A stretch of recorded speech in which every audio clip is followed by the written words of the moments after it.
not worry.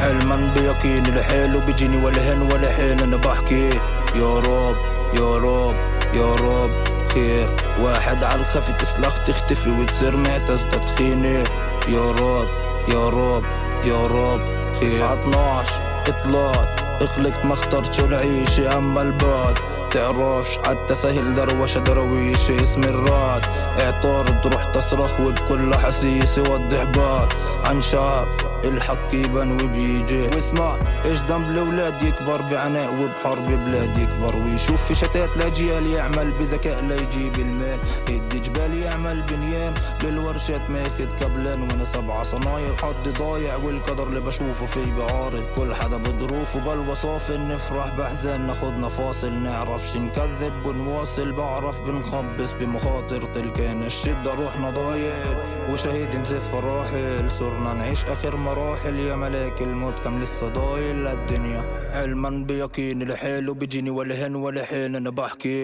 يا رب يا رب يا رب خير واحد على الخفي تسلخ تختفي وتصير معتز تدخيني يا رب يا رب يا رب توكل على الله وانسى خلقه بعد المحسوم تجود لك تشكر تطلع مخنوق على 5 تحشر وانا قلبي يبوح عيني تجحر بطلع على شغلي وريحه تضرب انسان مسروق بحبه بهرب معروف مجنون ادفع لي جمرك ما بخون بعمري عدي بسلك لا يا روح الروح ما عمري بغدر خليت الوطن بحضني بغمر عسبيل القدر شفتني بهرب عسبيل الطعن شفتني قد مت بالدنيا علما بيقين الحيل وبيجيني ولا هن ولا حين انا بحكي يا رب يا رب يا رب خير واحد على الخفي تسلخ تختفي وتصير معتز تدخيني يا رب يا رب يا رب خير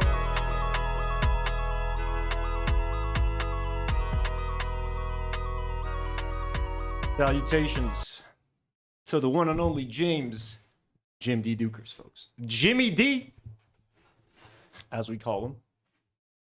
How's everybody doing? Welcome to a brand new Do Not Worry stream. I'm your host, Anthony, coming to you live from the heart of Lebanon in the 09. We are here a little bit earlier than usual. We're going to be talking about Israeli attacks on Lebanon escalating yet again. Things are looking bad. I already booked my ticket to the States, but I got it refundable.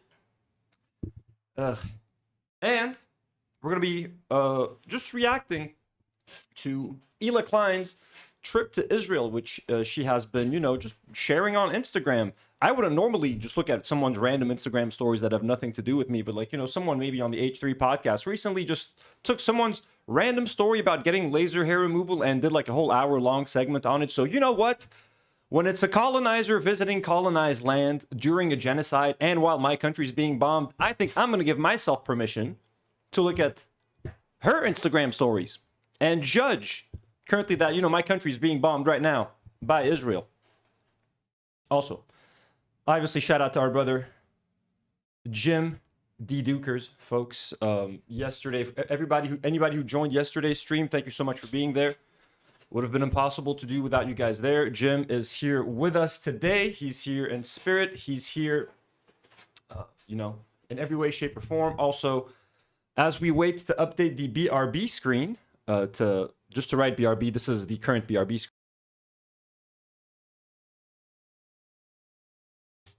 Jim and Oliver, beautiful. How are you guys doing? How's everybody doing, huh? The Zone of Interest. I haven't watched Zone of Interest yet. I think I'm going to try to plan a movie night tonight to watch Zone of Interest. We're going to see a real-life Zone of Interest. So we're going to be talking about all of that. And yeah, before we get going first, let me first just take a second to thank our lovely channel members. without whom the show cannot be possible. Members get an exclusive live stream every single week. As you guys see, we have a goal trying to reach 1,000 members by my birthday, September 26th. Can we get 1,000 Do Not Warriors?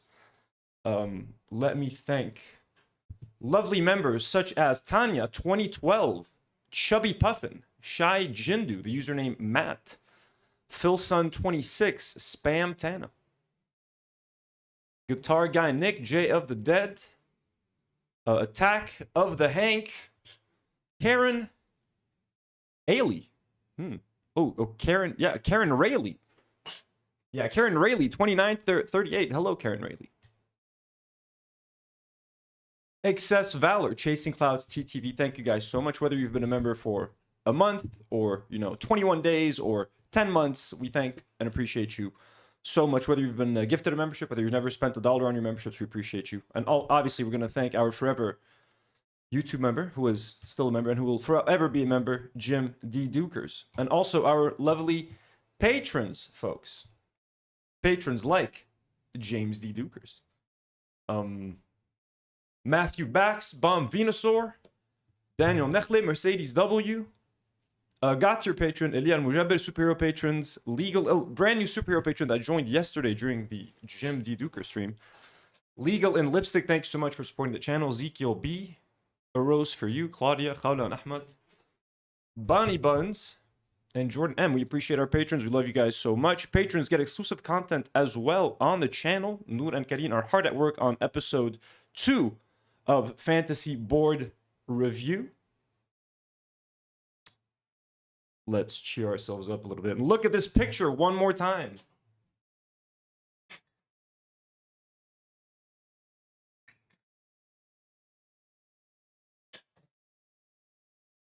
Why did you have to leave us, Jim? So this is a Morning Glory Milking Farm.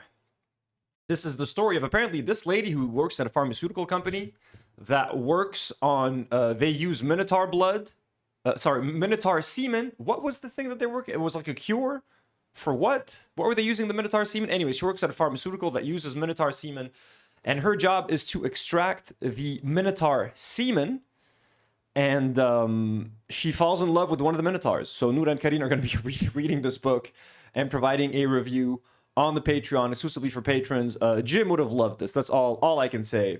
Is Jim would have absolutely loved this book. So, also, just quickly, let me just bring myself back here. This was, I took myself off of here. Capture card. Boom, here I am. Here I am. Where's a little sub goal? The band there, that is cute. Oh, also, IDF kills children. How did you know? Okay, I picked the wrong, sorry, I got the wrong camera here.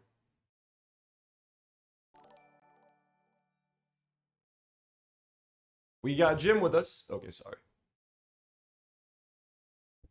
IDF kills children. Thank you so much, by the way. Not thank you for killing children. We condemn what you do, IDF, very strongly, but thank you for, I guess, finding it in your heart to gift a membership today. Aoki9179. Holy hell, thank you so much.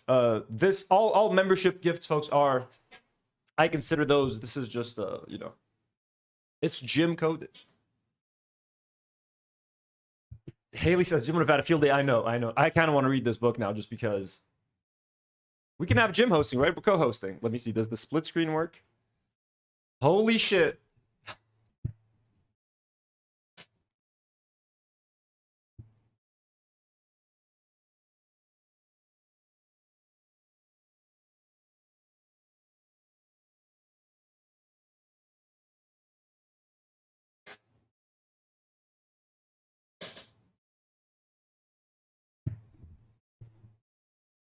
Yo, doing this shit live is hard. Good thing Karine was here yesterday.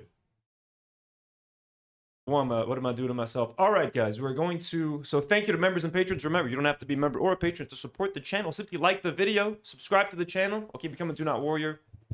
We appreciate you. We love you. And if you're a member and a patron, we love you just a little bit extra. Okay, just a little bit extra. Thank you to everybody. Thank you so much.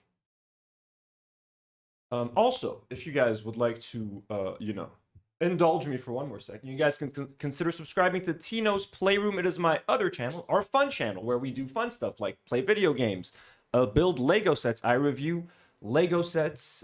Recently did a live stream with Elias. We played Dark Souls 2. We brought this back after a couple of months off because of the war. Thanks, Israel. Dark Souls 2 is back. I'm going to try to build some Lego this week. Why is this not full screen? I'm going to try to build a Lego set this week as well. Maybe the Cantina. It is time to build the Star Wars Mos Eisley Cantina. That shit cost me a pretty penny. Time to build that shit. Anyways, also, just want to give everybody a little bit of homework right now. I have pinned in the live chat the link to Jim's YouTube channel.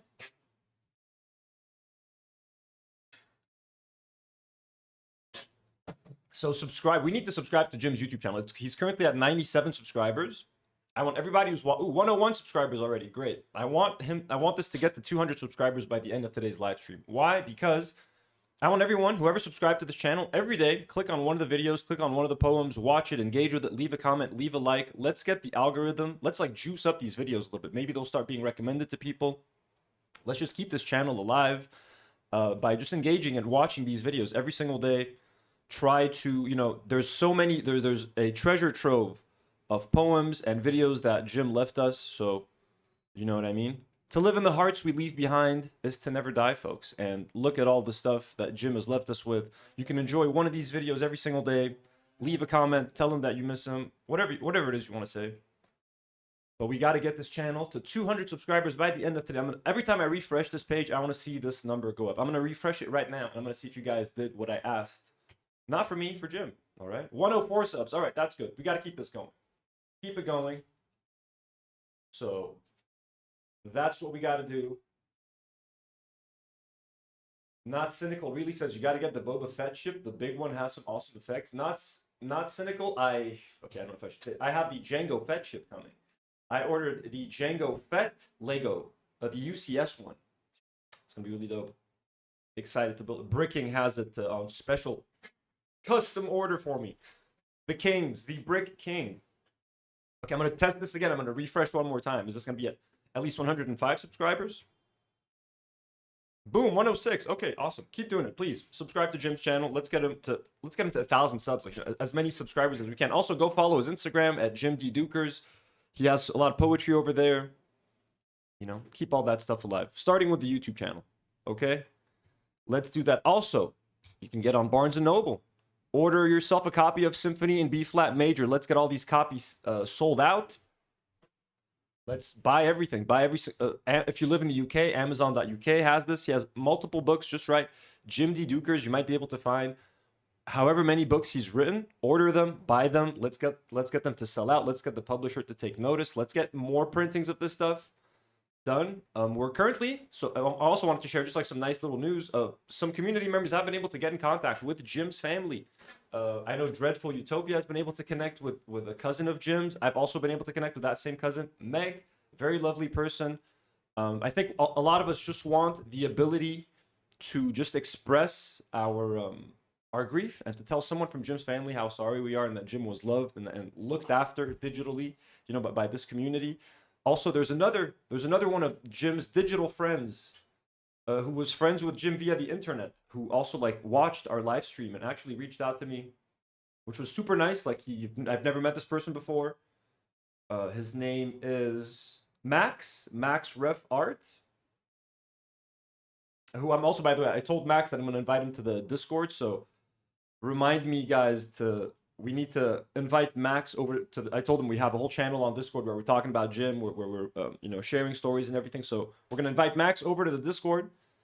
That way he's got a place to chill with us and talk about, because he's probably going through the same thing where like he has no one to mourn with. And so Max, well, I'll send him the once we're done with the stream, I'll send him the link. So I also want to try to see whoever is in his family, if they have like the ability to, for example, like sign off on more, like if we sell out all of these books, does someone in his family have the ability to sign on Jim's behalf? Like, yes, we'd like to keep printing these books long after, you know, Jim's passing, etc. Would be great if we can get them to sell out and get these in as many hands as we can. Not Cynical is asking, is Discord members only? No, Discord is open for everyone.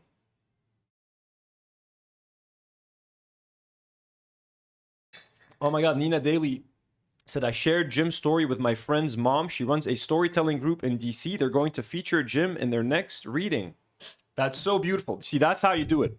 That's how you keep it alive. That's how you talk about Jim. You share his book to people, have them read it, put them. We're gonna have a couple of extra copies here. I'm gonna try to find some really special Lebanese, like libraries or bookstores, not for sale, that where people can just grab that book and read it. Haley had suggested ordering a bunch of copies and like putting them in different libraries across her state for people to find. Jim will be immortal. We have to immortalize him. Okay, he's already immortal, but we're gonna do our part to double down on that immortality.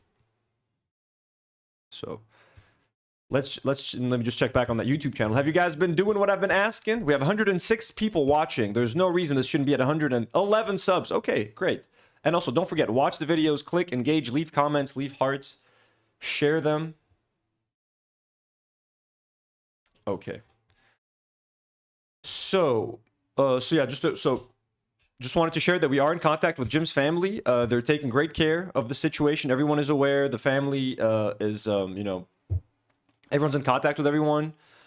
His cousin is also might give me the number to one of Jim's best friends, who might be reading Jim's obituary at the funeral. I would just love to, again, to express how much Jim means to all of us.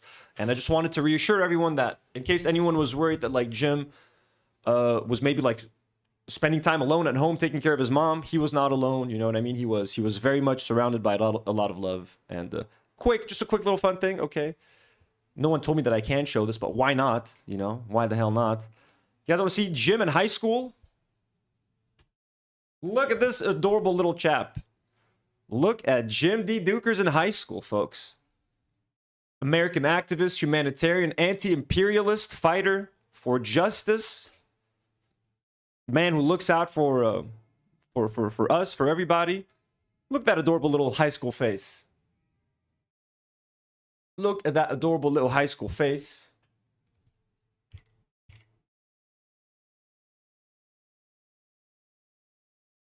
Isn't that simply adorable?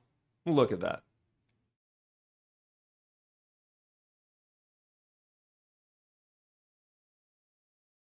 Miss him so much. Bam. From this, look at that. A hunk. Hunk here and a hunk there. Look at that. Look at his little hat. That little UFO necklace. Okay. By the way, if anyone's just like new to the channel, Jim was like a very big deal here, as you guys can tell, and it's going to take us a little bit of time to, adjust to the way things are going. Let me quickly, there was one more thing. Ooh, the fundraiser. We also started a fundraiser yesterday. This is just in case. So Jim had expressed to me that when we were going to do his poetry stream with him, he said he had wanted to make a donation to anyone who bought the book to help feed animals and dogs and cats. He didn't specify in Lebanon, but like we're going to use that money to feed dogs and cats everywhere in the world. If it's in Lebanon, whoever finds someone that needs help, this will be animal money. Okay. And in case his cat Oliver needs any help relocating or anything, we also wanted to raise a bit of money. So there's this. I'm going to share the link in the chat, but right now the pinned link shall remain his YouTube channel.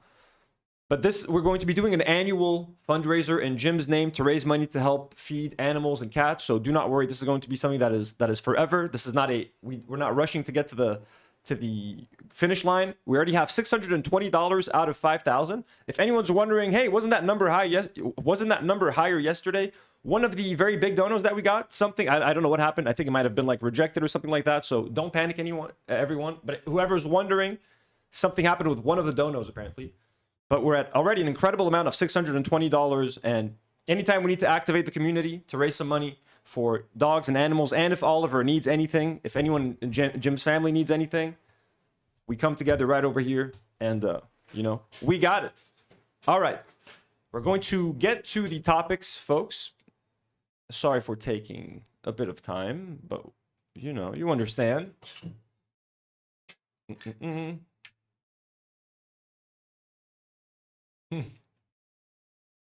Haley says kissable cheeks, but the front ones. Yeah, I was harping on his kissable cheeks yesterday. I mean, just look at these cheeks. Just tell me these aren't kissable cheeks. Again, as Lebanese people, we kiss cheeks. That's what we do. And yes, his comments in the live chat are very everything. It's crazy. Also, just wanted to give a quick shout out too. If you guys like the thumbnail of this episode, very much inspired by Froggy Tonic's edit of Hila visiting Israel with the horrifying image of the Palestinian woman holding on to her family olive tree while Israeli soldiers are dragging her off her land. I'm back home, girly pop nation. So I asked Nour to make something very much inspired by this. So Froggy Tonic, shout out. Great, fantastic guest on Better Left Unsaid. Also, by the way, would love to have him back either on Better Left Unsaid or just for a solo chat here on this channel. We might do a French only episode if you guys are down into that. Yes, Artful, exactly. That dono has vanished. Don't know why. God bless. Thank you for trying. Thank you so much for trying, Kazia. Oh, you know. Oops, sorry. So I'm gonna press the camera sometimes. It's okay, right? No one can no. She did not post this herself. This is an edit. This is an edit. This is not something Hila posted herself. Okay, absolutely not. This is just a fun little edit that Froggy Tonic was doing. So quickly, we're gonna talk about Lebanon a little bit because the situation. Oh no, sorry. Some random stuff. 3 random topics. Sorry guys, my brain isn't functioning too good today. This video is going viral. Wanted to take you guys' opinion on: is Russel Crowe an asshole, or is he just, you know, is this kind of a God, what's her name? Shit. She sings Pink Pony Club. Let me know in the chat. Hi Russel. How are you doing? Good. Are you listening? Yes. Stay where you are. Don't push in on me. I'll come to you. Just give everybody space. As soon as somebody's a dick, go. You got me? Yes. Clear? Yes, sir. Chaperone, yes. Is this a chaperone moment, or is this him like kind of being a dick, or do you think chaperone's being a dick? Let's see. Is this just a man, you know, asking people to respect his boundaries, or is this kind of like, come on, dude, if these people are your fans, like, you can set boundaries, but maybe in a more respectful way. Marina, how's it going? If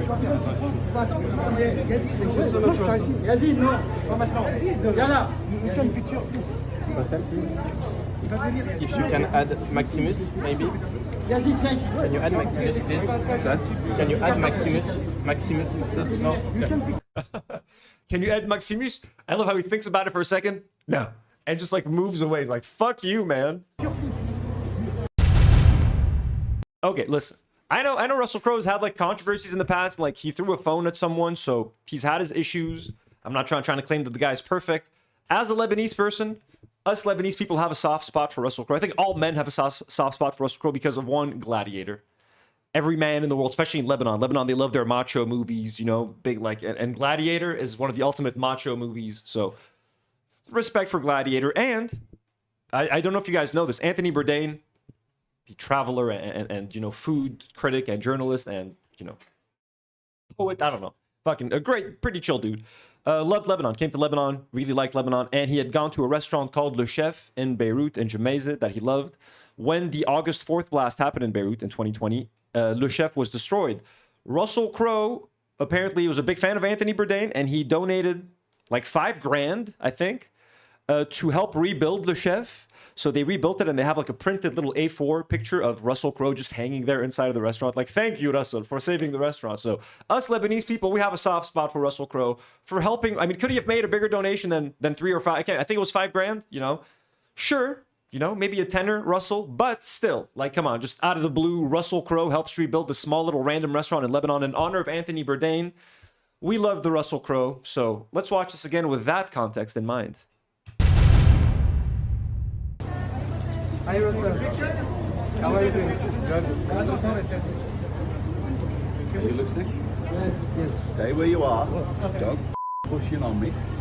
Okay, so are you listening? They're like, he's waiting. Stay where you are. Don't fucking push in on me. Okay, so first of all, I have to assume these aren't like families and like children. There's not like a child like, oh, Mr. Russell, please. He's probably seeing a bunch of like adult men who, in his mind, he's assuming that they just want to resell his signature or something. He's assuming these guys aren't there because they genuinely love him.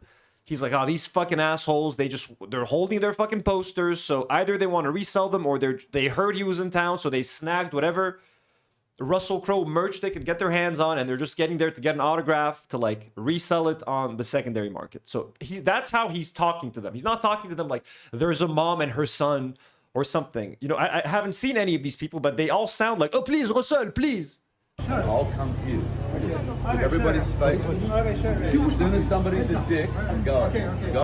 As soon as somebody's a dick, I'm going. Got it? Give everybody space. As soon as somebody's a dick, go. Got me? Yes. Clear? Yes, sir. He's like a teacher. He's like a teacher. Got me? Looking at him. All right. Like zip it. I love like just the sweat stains. He doesn't give a fuck. He's got the sweat stains here. He's just fucking having breakfast at the hotel, sweating up a storm, chilling. But he's still taking the time. Like that's the thing. He's still taking the time to do this. But like in my opinion, though, like I just gotta be real for a second. Like either don't do it or do it nicely. Like that's what I would say. Like if I were feeling like Russell's feeling right now, like fuck off, don't get near me. If you like, to me, I would. If that's how I'm gonna interact with people, I'd rather not interact with them. I'm saying me personally. If I'm feeling like, you know what, I'm kind of feeling shitty today. I don't want to interact with people. If someone says the wrong thing, it might set me off. I'm not gonna put myself in this environment. I'm gonna be like, you know what, I'm gonna sit indoor. Like I think people would rather that than you show up to sign the autograph. Just shitting and pissing on everyone. You know, it says right now, Russell Crowe's the king. We love Russell Crowe, you know? But if I'm just saying me, if I were feeling like that, I would like if I were about to do a meet and greet. If I'm feeling like Russell Crowe, I'm not doing that meet and greet because it's gonna give you guys a horrible impression. Now, of course, I'm not Russell Crowe. Every time I leave my hotel room, I'm not swarmed by 1,000 people wanting my photo or to get my autograph, so I can't compare myself. But I would feel like if you're really not in the mood, just don't do it. Because if someone did say something wrong, then he's on camera screaming at someone and it just looks bad and shit.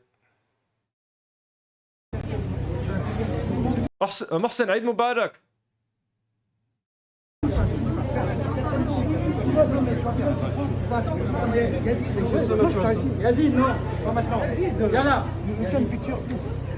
He's like kind of listening in to see what these fuckers are saying. He's like, wait, what's that fucker saying?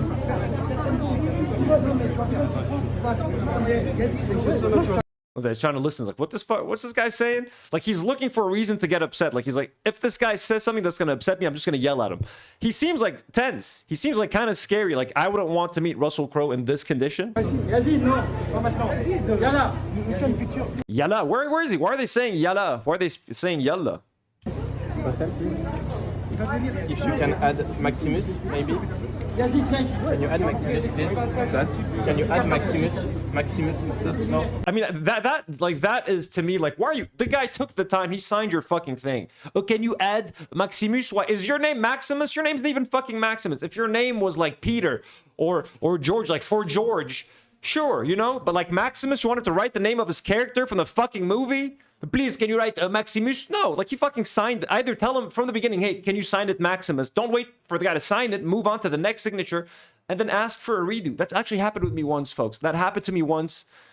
I had met Brendan Gleeson, the fine Irish actor Brendan Gleeson, at a movie screening. It was the movie screening. Was it for what was it called? Calvary.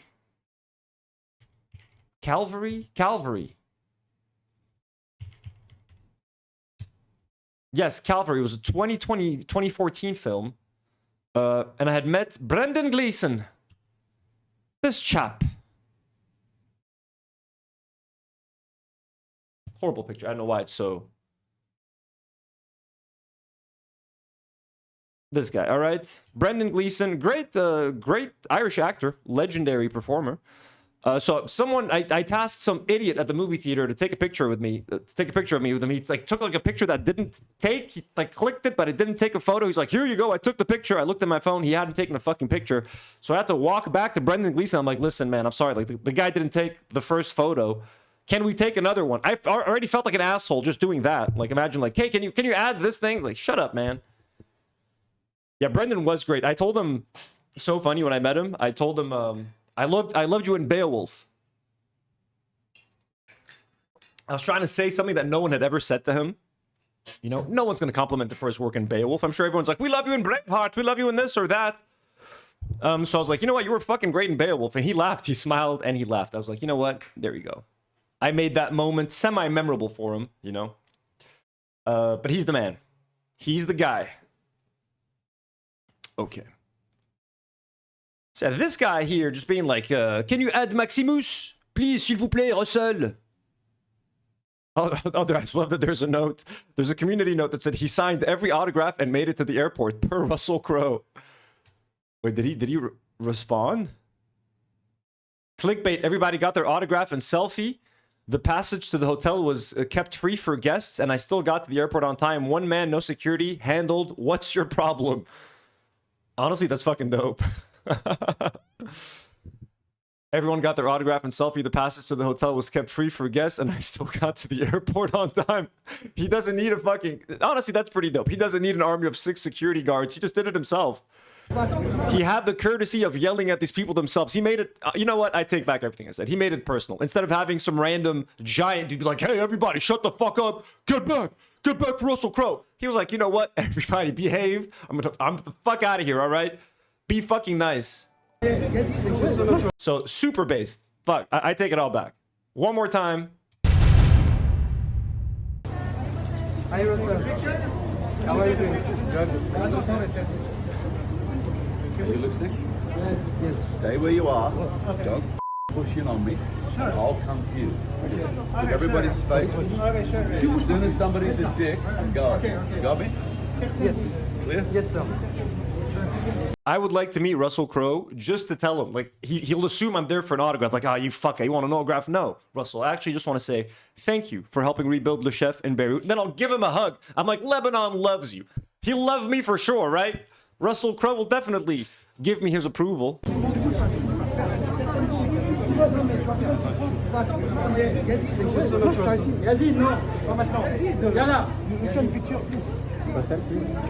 If you can add Maximus, maybe. Can you add Maximus, please? What's that?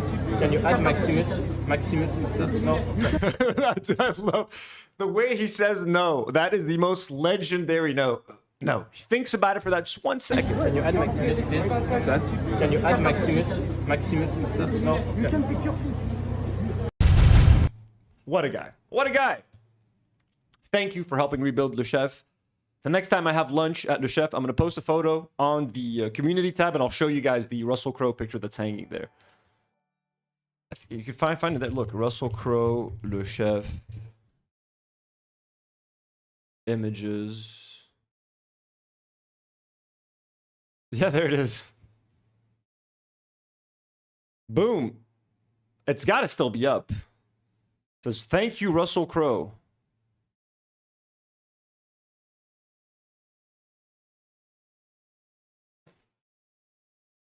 I'll take a selfie next to this picture. I fucking love this thing. I hope it's still... I think it's moved to inside the restaurant now, if I'm not mistaken. Last time I saw it, it was inside of the restaurant. Thank you, Russel Crowe. Okay. That took longer than I expected. Super quick? I don't know, should I even talk about this? Oh, also, by the way, the Nina Daily sends a $2 super chat and says, love this community so much. Thank you so much, Nina. We love you all so much as well. Thank you so much for the kind donation. And, thank you for being here for everybody.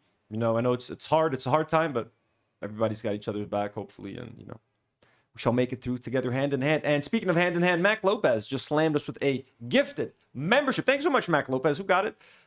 Sir Hambit. Sir Hambit just got a gifted membership. Thank you so much, Mac Lopez, for supporting the channel. We got 2 brand new Do Not Warriors today. Appreciate you guys so much. Okay. Just random. This is going to take 5 seconds to talk about. But, like, what the fuck are these? The newest Adidas running shoe just dropped. The Adizero Prime X Evo. Price $500. Like, listen, I've seen the trend.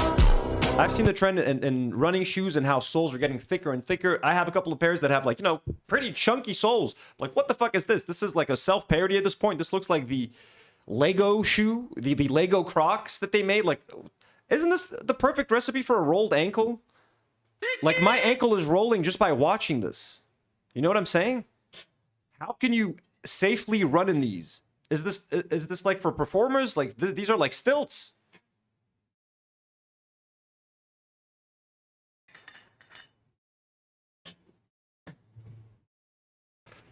What is this?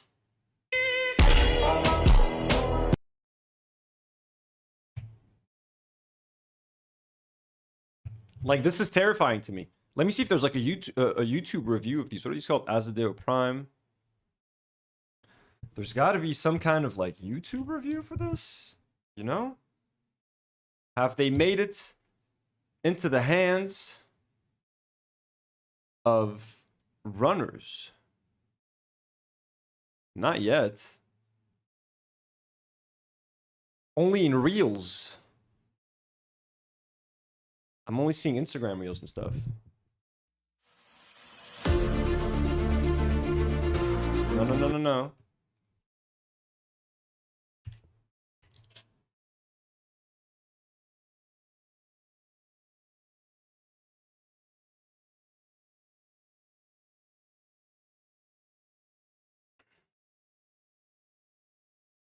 This is terrifying.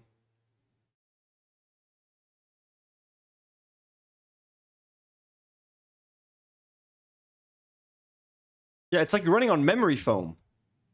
Like okay, maybe this is slightly better for your knees, but how is this good for humanity? I don't know. I just expect a lot of viral videos of people eating shit with these. It looks like you're wearing literally an ironing machine. What the hell? Okay. Anyways, don't have time to dig into this too much. Also, this seems, for some reason, folks, I'm in. Sign me up. Just in, the enhanced games are set to debut this weekend in Las Vegas, with athletes allowed to use steroids, testosterone, HGH, and other banned substances. This is like a swimmer, apparently, that has been on the juice. What the fuck is this? Enhanced games. You know what? I'm all for fair sports and people not using testosterone and stuff, or whatever kind of steroids, but if someone is going to use them, let's just do a whole league for these mutants. Have these monsters do whatever the fuck they want together. Fuck it. Why not? They want to do this to themselves? Let's see. The enhanced games.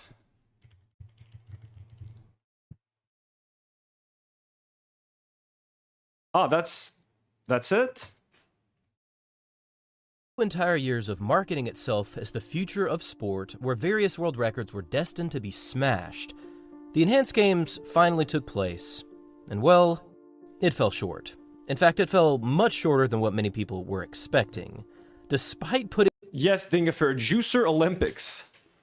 The Juiced Olympics. more than 90% of its roster on performance-enhancing drugs, and despite giving them all of the benefits that they needed to perform at their best. This is like a post-apocalyptic movie. You know, this is like the plot of like a weird sci-fi movie where, like, in the future, when humanity has nothing left, the rich have built the enhanced games. It was challenging to where they juice up a bunch of poor people, you know what I mean, and make them fight in an arena. That's watch exactly this what event this is. and not feel a little placed ahead of both Fred Kerr. I want footage.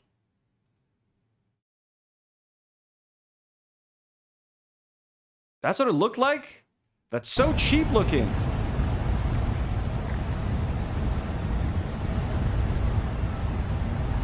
Set. And it's a clean start. Curly, Matati in 2 and 4, coming down the stretch. Curly is going to take it, and Curly... These guys look slow as fuck. He's going to come in with a time of 9.98. The world record is 9:58. These enhanced motherfuckers are doing it at 9:98. He's 0.4 seconds slower with all that juice. Come on. But anyways, I just wanted to see this fucking... How do you even swim like this, man? You don't... Is this AI, dude? There's no way. Why are you even trying to... Look at his muscles popping out of the swimsuit. Doesn't this, like, stop you? Doesn't this create just a lot of obstacles with the water and, like, a lot of resistance? The muscles and, like, just you're slow and lactic acid and... Holy shit, man. You shouldn't look like this to swim. This is wrong.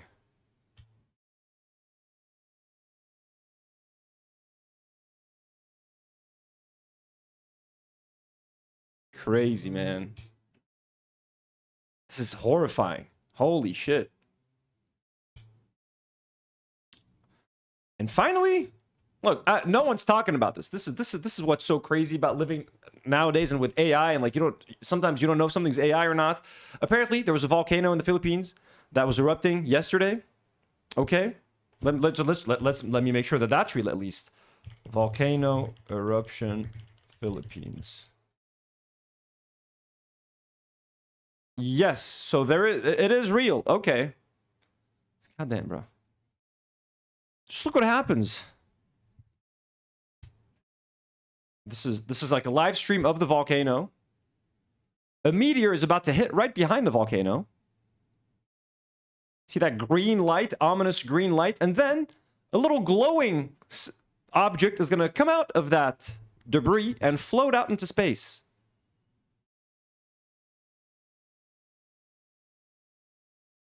Now listen, I've always been into aliens and UFOs and shit like that, and you know, now that the government is very openly talking about it, I no longer trust it or believe it. But then I see something like this and I just go like, what the fuck is going on? Like, just by the way, look at the green. What the fuck? Like, look at this. Look at this. This is what the fuck? If this is not a supervillain origin story right now, if this is not a fucking Super Saiyan fucking landing on Earth from outer space, what is this? And then this thing's fucking popping out?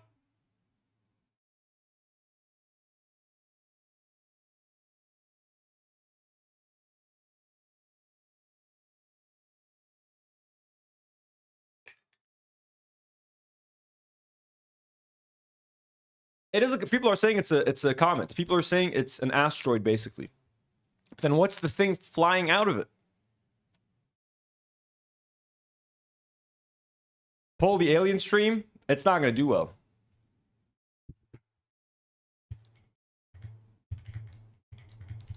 I'm doing a poll.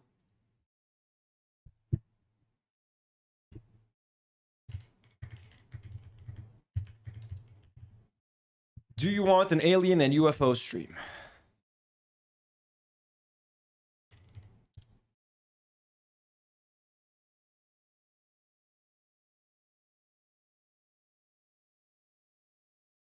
Anyways, this is just terrifying.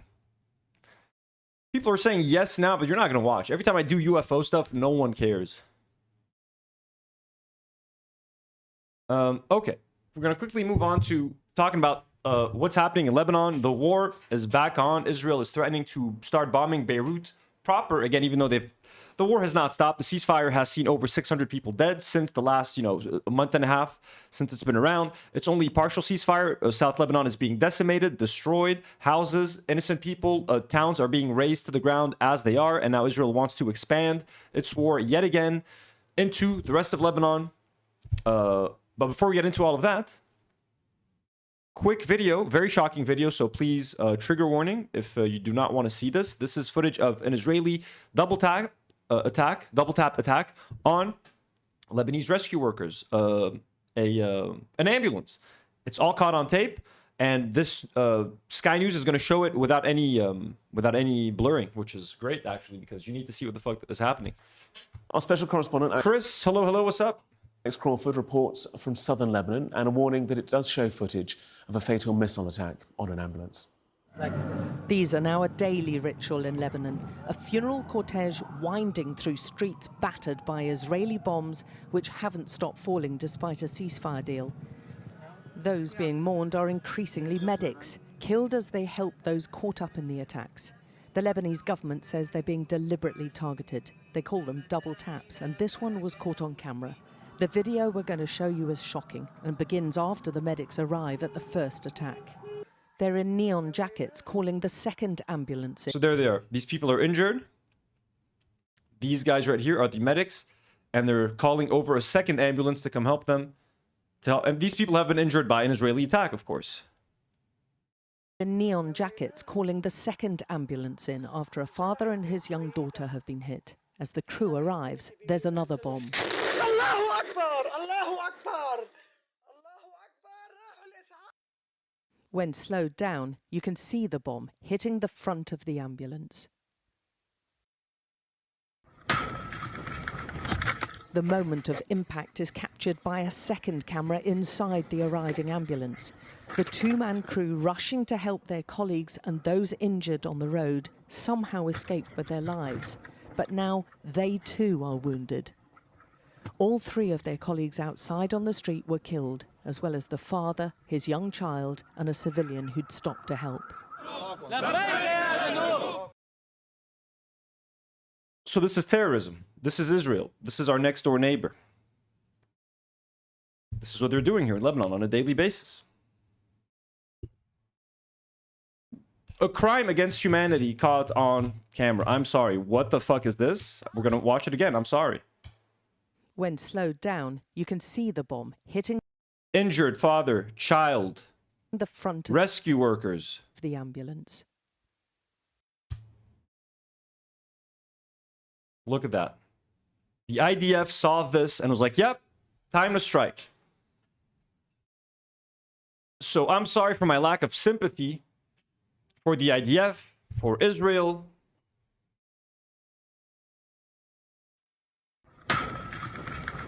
But their lives were killed, as well as the father, his young child, and a civilian who'd stopped to help. And I'm so thankful that at least a Western news or media organization, like as corrupt and shitty as Sky News, but at least a mainstream media organization is talking about this, because this is insanely fucked up. And of course they're going to say, oh, but it's not a medic. These are Hezbollah operatives, and it's Hezbollah. So that's what you do, that right? You kill someone in Palestine, Hamas. You kill someone in Lebanon, Hezbollah. Oopsie. Oopsie. Nothing to see here. Go back to work. Go back to doing what you were doing. We're just murdering dirty Arabs. Who gives a fuck? Are devastating the southern communities. Hamza's only 8 and proudly wearing the emergency jacket which led to his father's killing. Another son left without his father. It's been a particularly deadly few days for first responders and health. Allah yarhamu. Look at that little kid. Like, yeah, what do you expect this kid to think about Israel when he grows up? Workers in Lebanon. Among the 3 was a photojournalist as well as volunteer medic. His little girl unaware this was the final goodbye to the father killed doing 2 of the most dangerous jobs in Lebanon right now. The grief here is raw and unfiltered. They've had back-to-back funerals for days, and many are convinced the civil defense uniforms they now grip for comfort. Look at that. She's gripping her deceased husband, or if he's not her husband, if he's a relative, you know, her loved one's jacket. Marked out their loved ones for attack.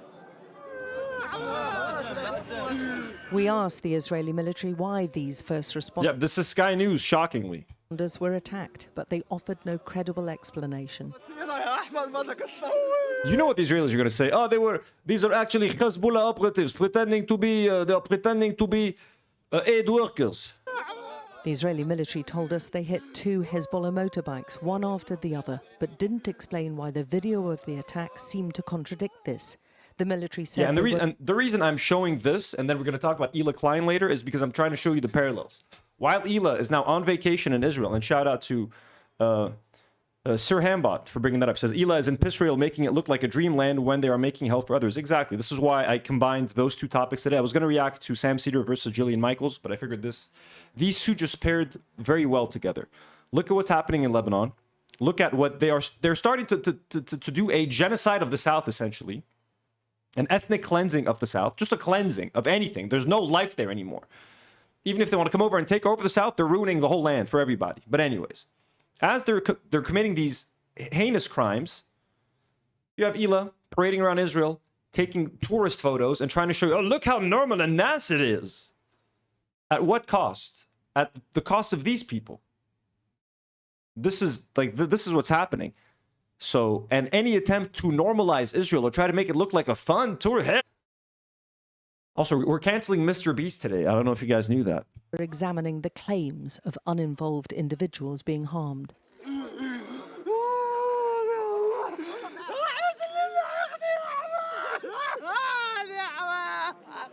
The anguish is deep. R.I.P., man. We feel your pain, my brother. Rest in peace and cry that shit out, man. Just cry it all out. Often inconsolable, but the resolve amongst this band of brothers runs far deeper. We lost like my best friend.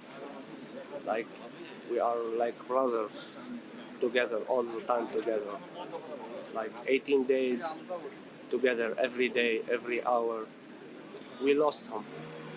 But we will say to him, we will continue. We will continue, inshallah.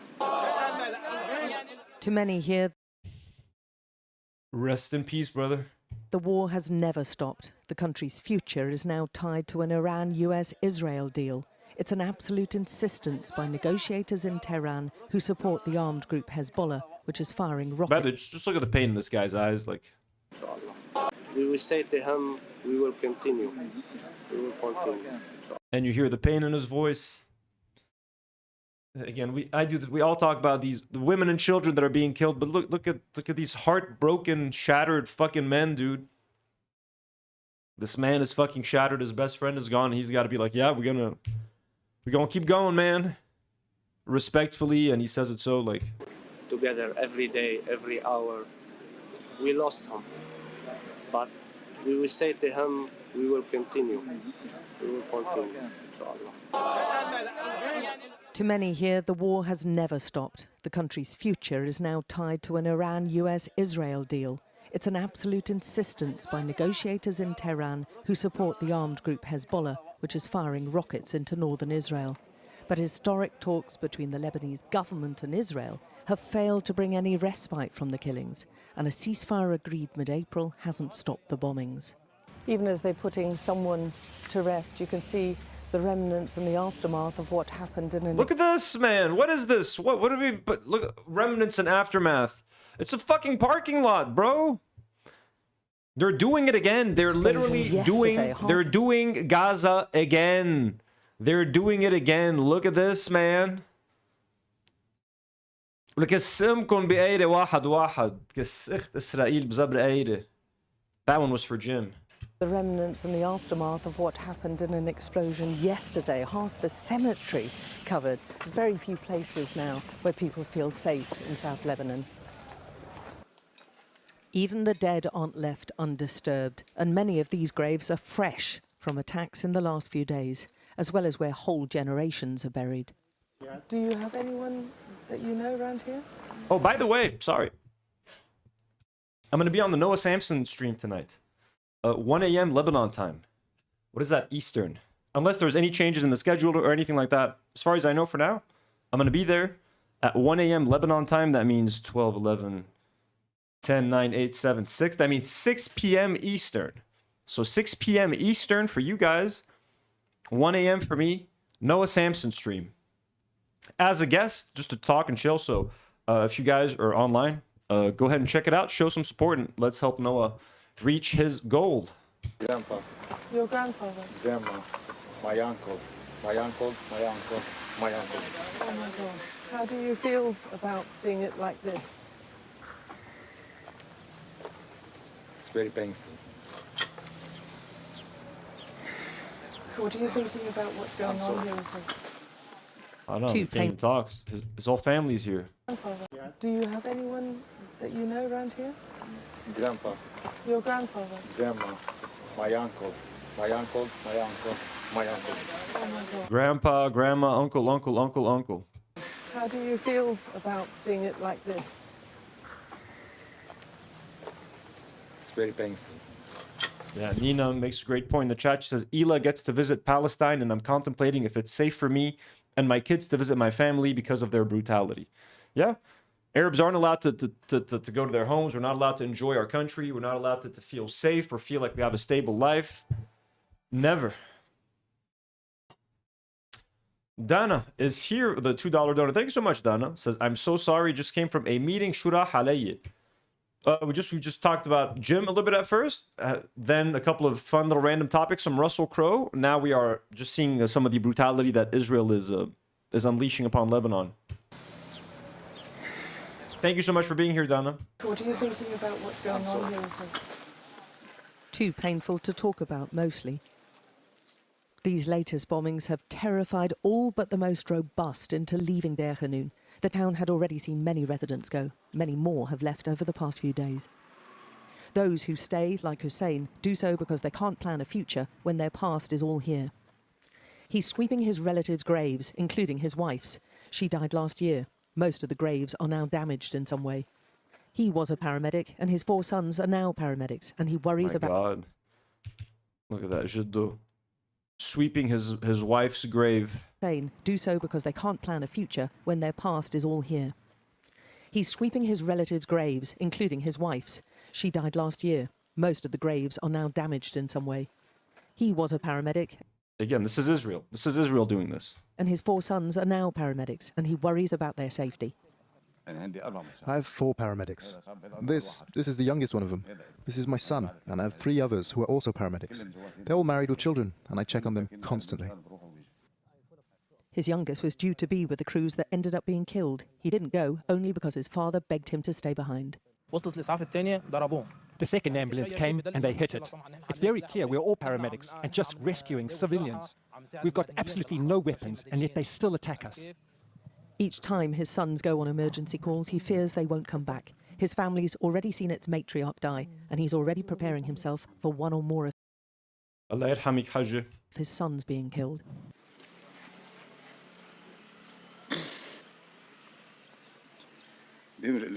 Some days I don't sleep.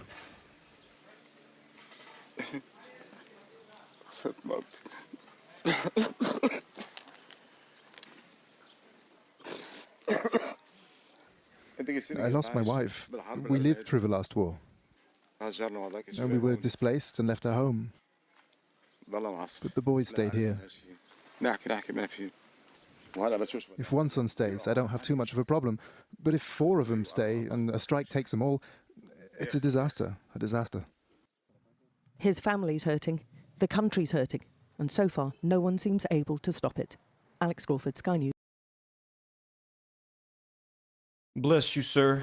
That's Israel's brutality. This is Israel. This is from Sarah. Israel just murdered another paramedic, Ali Yusuf, in the town of Taid Filsiya, South Lebanon. Look at this young man. How old is he? 18, 19?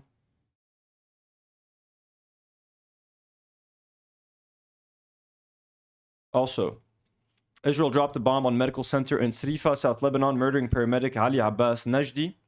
Israel is hunting down and killing the people saving lives, doctors, paramedics, civil defense workers. This is a war crime, a crime against humanity. So this right here is Ali Abbas Naji.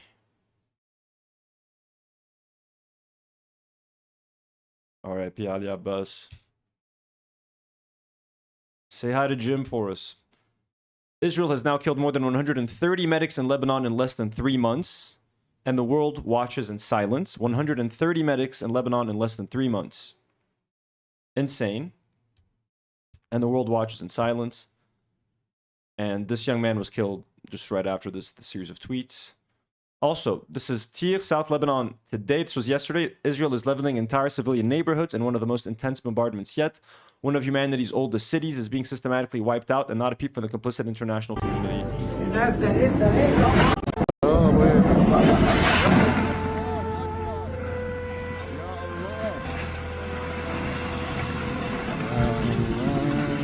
يكسر ايديك ان شاء الله.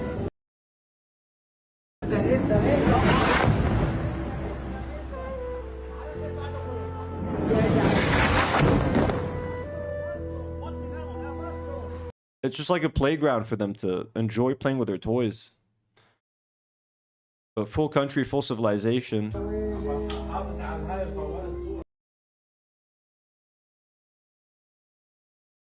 Look at all these little civilian homes, man. These little tiny houses.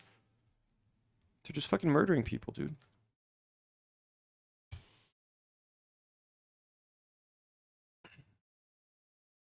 Aitor sends 100 Argentinian pesos and says you should show them one by one a video of the IDF and a vlog of Hila Klein and repeat.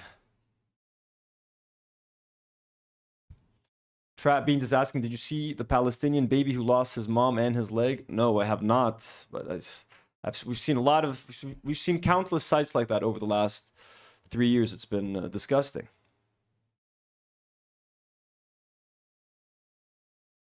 So these were strikes happening in western Bekaa. Last night, Israel carried... That's despite a US-brokered ceasefire being placed. At least 11 people killed in those attacks, and Lebanon's Bekaa Valley. Health Ministry, 11 killed, among them 2 children and a woman, 15 wounded, among them child, in the Israeli strikes that targeted. So Sorry, what did this lady write? 2 children were killed yesterday. Among the 11 killed yesterday, 2 children. But these kids are obviously Hezbollah militants, so they deserved what they got, right? They had it coming. This brokered ceasefire being in place. Let's cross to Zaina Harder, who joins us live now from Lebanon's Bekaa Valley. Zaina, just tell us more about these latest Israeli attacks, if you would. There is still no final death toll simply because people remain missing. As you can see, the excavators still working, digging through the rubble to find at least 2 children. This is what we understand. We are in the town of Mashkhara. This is in the western Bekaa Valley in the east of Lebanon, kilometers away from the front lines in southern Lebanon. Late last night, Israel carried out a wave of strikes targeting this town, at least 10 strikes in the span of half an hour. You can see the scale of the destruction. This was a neighborhood, residential buildings. People has attacks. So yeah, more kids. Here, this is insane. Look at that. Israeli terror in Lebanon. In a dangerous move, Israeli aircraft bombed the Aroun Dam in Bekaa, which contains a large amount of water, and its collapse means the drowning of entire villages. It also provides like just fresh water for like a bunch of villages around, Muslim, Christian villages, doesn't matter. According to Israel, there was a Hezbollah fighter inside the water. Did they really say that? Yeah, look at that. They're bombing a fucking dam. A dam, folks. Look at this. So first of all, not only do they risk destroying the dam and causing a flood and ruining the water supply, they're also just, they literally dumped whatever kind of fucking poisonous material is in their bombs into people's water. So this water is fucking useless. No one can drink this water. No one can use this water now. And they are completely destroying vital infrastructure. Can you imagine this thing fucking breaking? Can you imagine what would fucking happen? And infecting the locals' water supply? What can happen out of bombing a dam? You either ruin the water supply, you either destroy the dam, or you cause massive damage to the infrastructure, which is going to be very difficult to rebuild and very expensive to put together.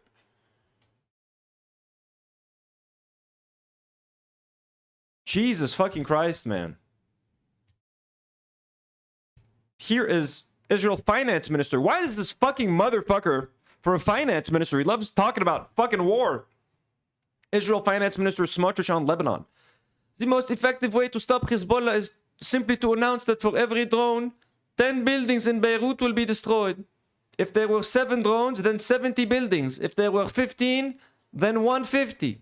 And if the buildings in Beirut run out, then we move on to Tyre, Sidon, and the Bekaa Valley. لك اسمك بعيرة. يا ريت مات ابنك لعنة يا اخو الشرموطة. كس امك. عيرة بشكلك بعيرة. בשבועות האחרונים, ואני אמרתי בצורה חד משמעית. Wait, let me fix so that you guys can read the subtitles a bit. عيرة بسليلتك يا خرا.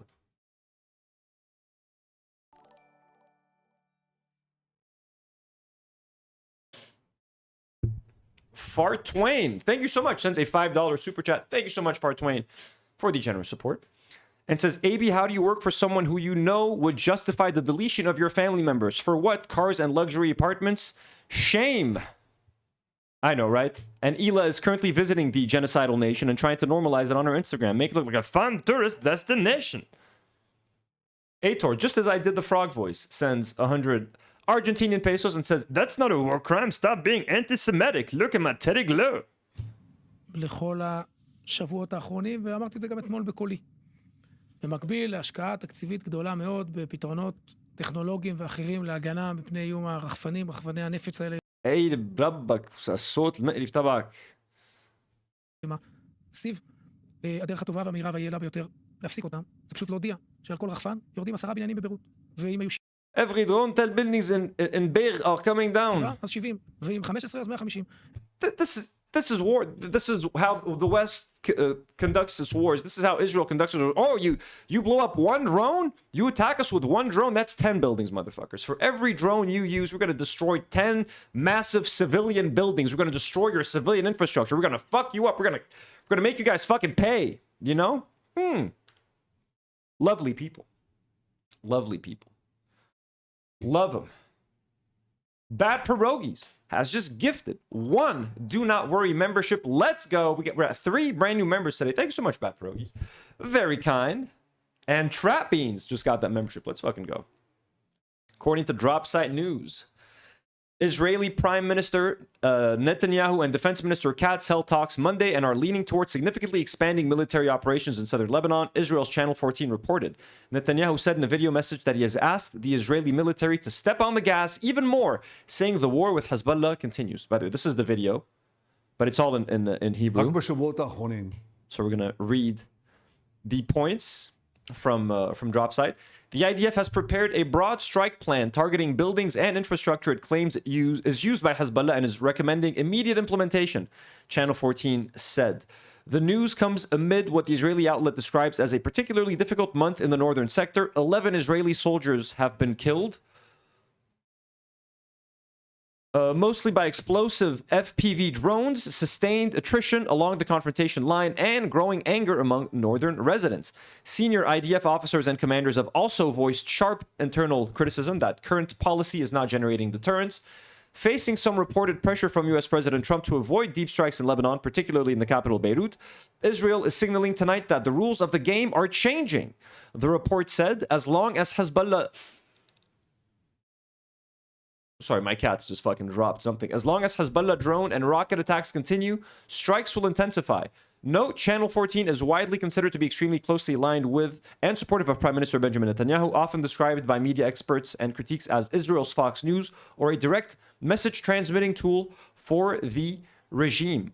So strikes, according to Channel 14 and to deep Israeli sources, Lebanon getting itself fucked again. And, yeah, I'll be right back. Just got to go see what the cats did.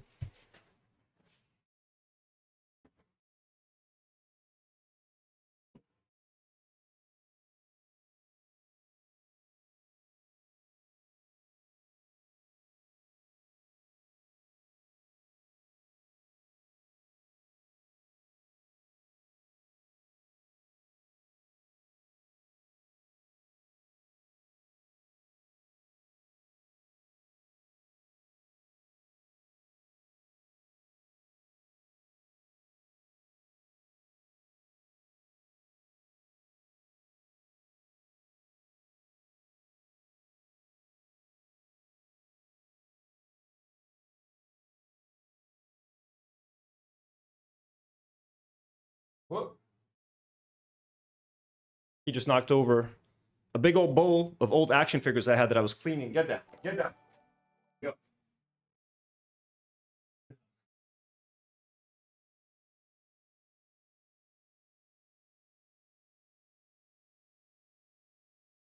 Say hi to Uncle Jim.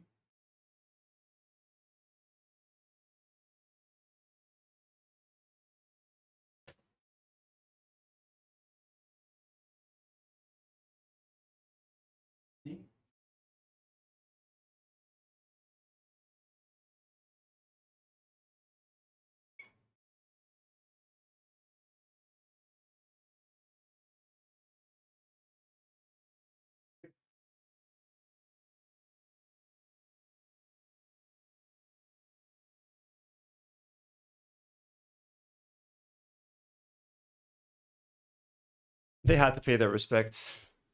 To Jim, Haley sends a $10 dono. Nata and Maki money. Guys, I just gotta say, Jim would always send Nata and Maki money. We don't have to do this forever. You know what I mean? We gotta. I don't want anyone to feel like some kind of pressure to do anything. So please, this is lovely. And Nata and Maki are very happy. You guys hear that? You got money. Snacks for later. Thank you so much, Haley. You guys are the best. You guys are oh, Haley also gifted 5 Do Not Worry memberships. Let's go. Haley, guys, W's in the chat for Haley. Let's show some extra appreciation and extra love to Haley. Thank you so much. That's way too kind, way too generous. You guys are the best. You guys are the best. Anata and Maki miss their Uncle Jim very much. Y'all best believe that. Moving on.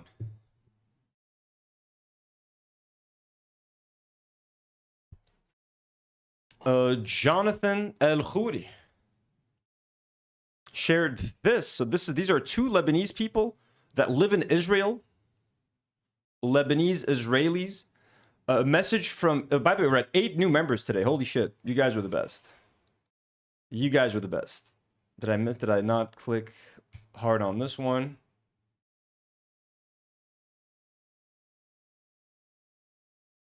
Exactly 26 years ago today, when the Israeli army withdrew from South Lebanon, and along them, because of threats from Hezbollah, we, the families of South Lebanon army, came to Israel. By the way, South Lebanon army was like a militia, an extreme right-wing militia that was fighting along with Israel against the interests of Lebanon. So they try to paint themselves as victims here, but you know, they can't. 26 years later, we, the children of the SLA, continue the path of our parents with hope for peace. And here from Israel, as Israeli Lebanese, we work to serve as a bridge between the two peoples, because all of us deserve to live in peace. So now they're talking to like people on MTV Lebanon, like it's a Lebanese TV network. السلام ونحن اليوم كمان من هون من إسرائيل. نعم شكرا جوناثان. رسالة سلام ومحبة. بدنا نتلاقى إن شاء الله قريبا. Samsam says for Maki and Nata, Haley is the aunt that always buys you shit. Haley's the coolest aunt that Nata and Maki could hope for. And, you know, Jim's legacy is honestly very safe with people like Haley and people like Nina and Breyer and Samsam and McGee and Adria and Artful Decadence and Marina and Dreadful and Chris. There's a little bit of Jim in all of you. And, you know, cannot be more, honestly, I could not be more proud of this community. Like, just hopping on this real quick, the way everyone has come together and is supporting each other on the Discord. It's the most beautiful thing I've ever seen. Never in my wildest dreams could I have imagined like to have a community like that's so caring and nice. Like by far, this is, I think, the genuinely nicest, most wholesome community on the internet. I don't think anybody has a Discord that is like as loving and as fucking kind and generous and like level-headed as you guys. And we learned a lot of that from Jim, because Jim set the tone. He set the tone early, and he gave us something to aspire to. He gave us a standard to live up to. And we would, like yesterday, Polish Busher was saying, what would Jim do? But half the time I say shit on the channel, I'm like, I wonder if Jim is gonna like judge me for this, or if, like, if you know what, but Jim would never judge. Jim would never be judgmental. But I would always ask myself, like, would Jim get upset at this, or is that too far for Jim? I would always give Jim that special extra consideration, because he's like, he was our senior. He was, you know, our papa, our Uncle Jim. So he'd never wanted to disappoint Uncle Jim, and always wanted to do right by Uncle Jim. You know what I'm saying? اشرب بيرة أو عرق من عند الله. أمي بتغدى عندكم بالبيت من أكل اللبناني الطيب. أهم شيء ولا مرة تستحوا باللي وقرايبكم بالجنوب اليوم عم بيعملوا ذات الشيء، مثل ما اليوم عم نفتخر فيهم، لازم تفتخروا بأهلكم. نحن فخرنا بأهلنا، ونحن مشان هيك اليوم بعدنا رافعين. These guys are so desperate to come back to Lebanon. They keep talking about Israel is great. We need to make peace with Israel. I think they just want to come back to Lebanon. Look at, like, does this not look like a hostage video? They both look like they're filming hostage videos. They just want to come back here. They don't even fucking want peace at this point. They're just like, please forgive us. Our parents, those are the sins of our parents. Our fathers were in the militia. I swear I had nothing like that. Just fucking say that. Just be like, listen, guys, my dad was a dick. I'm sorry. Okay, can I please come back? I had nothing to do with what my dad did. He was a fucking freak. He wanted to fight against Lebanese interests and fight for the Israeli army. So, you know, forgive me. Just do that. Stop fucking pretending that you want peace with Israel and Lebanon and telling us that, like, we should be more like Israel. Just, like, fucking beg. Why don't you do some begging, and maybe we'll let you come back here. العالم اللبناني وعالم الجيش اللبناني الجنوبي، لانه نحن من 40 سنه لليوم قلنا هيدا السلاح سلاح غير شرعي تبع حزب الله، منه بلش بالاحتلال الفلسطيني للجنوب. I hope I don't get copyrighted for this. Haley says, no joke, you're very talented at what you do. Oh, I mean, Haley, thank you. I find that hard to believe, but thank you. I'll take it. Thank you all. And Chris, enjoy the gym. جنوب لبنان ومنه اليوم موجود بالاحتلال الإيراني بجنوب لبنان. هيدا الشيء نحن قلناه من زمان. نحن So yeah, of course they're doing the Iran has taken over Lebanon, etc. كنا لبنانية وطنية اللي حاربنا عشان نحافظ على الجدار اللبناني وعشان نتمم السلام. هن أهالينا راحوا يتمنوا السلام ونحن اليوم. They were fighting Hezbollah and Palestinian forces in the south. They were not defending Lebanon or the border. at all. They're in fact helping Israel weaken our border. كمان من هون من إسرائيل نعم شكرا جوناثان. رسالة سلام ومحبة ونحن اليوم كمان الجسر بين الشعب اللبناني والشعب الإسرائيلي بكون لابد أن يكون لك دور كثير كبير بالمستقبل تجمع. Please take us back. That's all they want. They both have like Instagram, TikTok accounts. She like walks around and be like, hey, I'm a Lebanese person living in Israel. Let me show you what it's like. What's your name again? I don't even remember. Traitors. Let's see if you guys have been subscribing to Jim's channel. 122 subs. Okay, great. If anyone's just joining us now, there's a link pinned at the bottom or top of the live chat. It is for Jim D. Duker's YouTube channel, our beloved Jim. This beautiful man right here, we want his YouTube channel to pop off posthumously. So if you're not subscribed to his channel, hit that subscribe button. It's a great way to enjoy some of Jim's poetry. Watch one a day. Engage with his videos. Click that like button when you're watching one of his videos. Leave a comment. Let's juice up the algorithm for our brother Jim. And we lost power, but I'm still here. Let's not let his work be forgotten. And, you know, with people like you, look at that, 2 more subscribers. Fucking awesome. With awesome people like you, I trust that, you know, it'll never happen anytime soon. Everybody subscribe to this channel. That is my call to action for you guys today. I forgot to do that yesterday during the memorial, and I really wanted to tell you guys to please subscribe to this channel, so I'm going to do it today. So, promise me. Thank you. I'm going to do one more refresh. Still at 124. That's okay. That's okay. Netanyahu vows to wipe out Hezbollah as Israeli strikes intensify in South Lebanon. The Israeli Prime Minister has said that strikes against Hezbollah in southern Lebanon are going to ramp up. That's in spite of a U.S. brokered ceasefire that's currently in place. Benjamin Netanyahu says his country is at war with Hezbollah. Earlier on Monday, at least 3 goddamn. What's happening? People were killed in Israeli airstrikes on a car in southern Lebanon.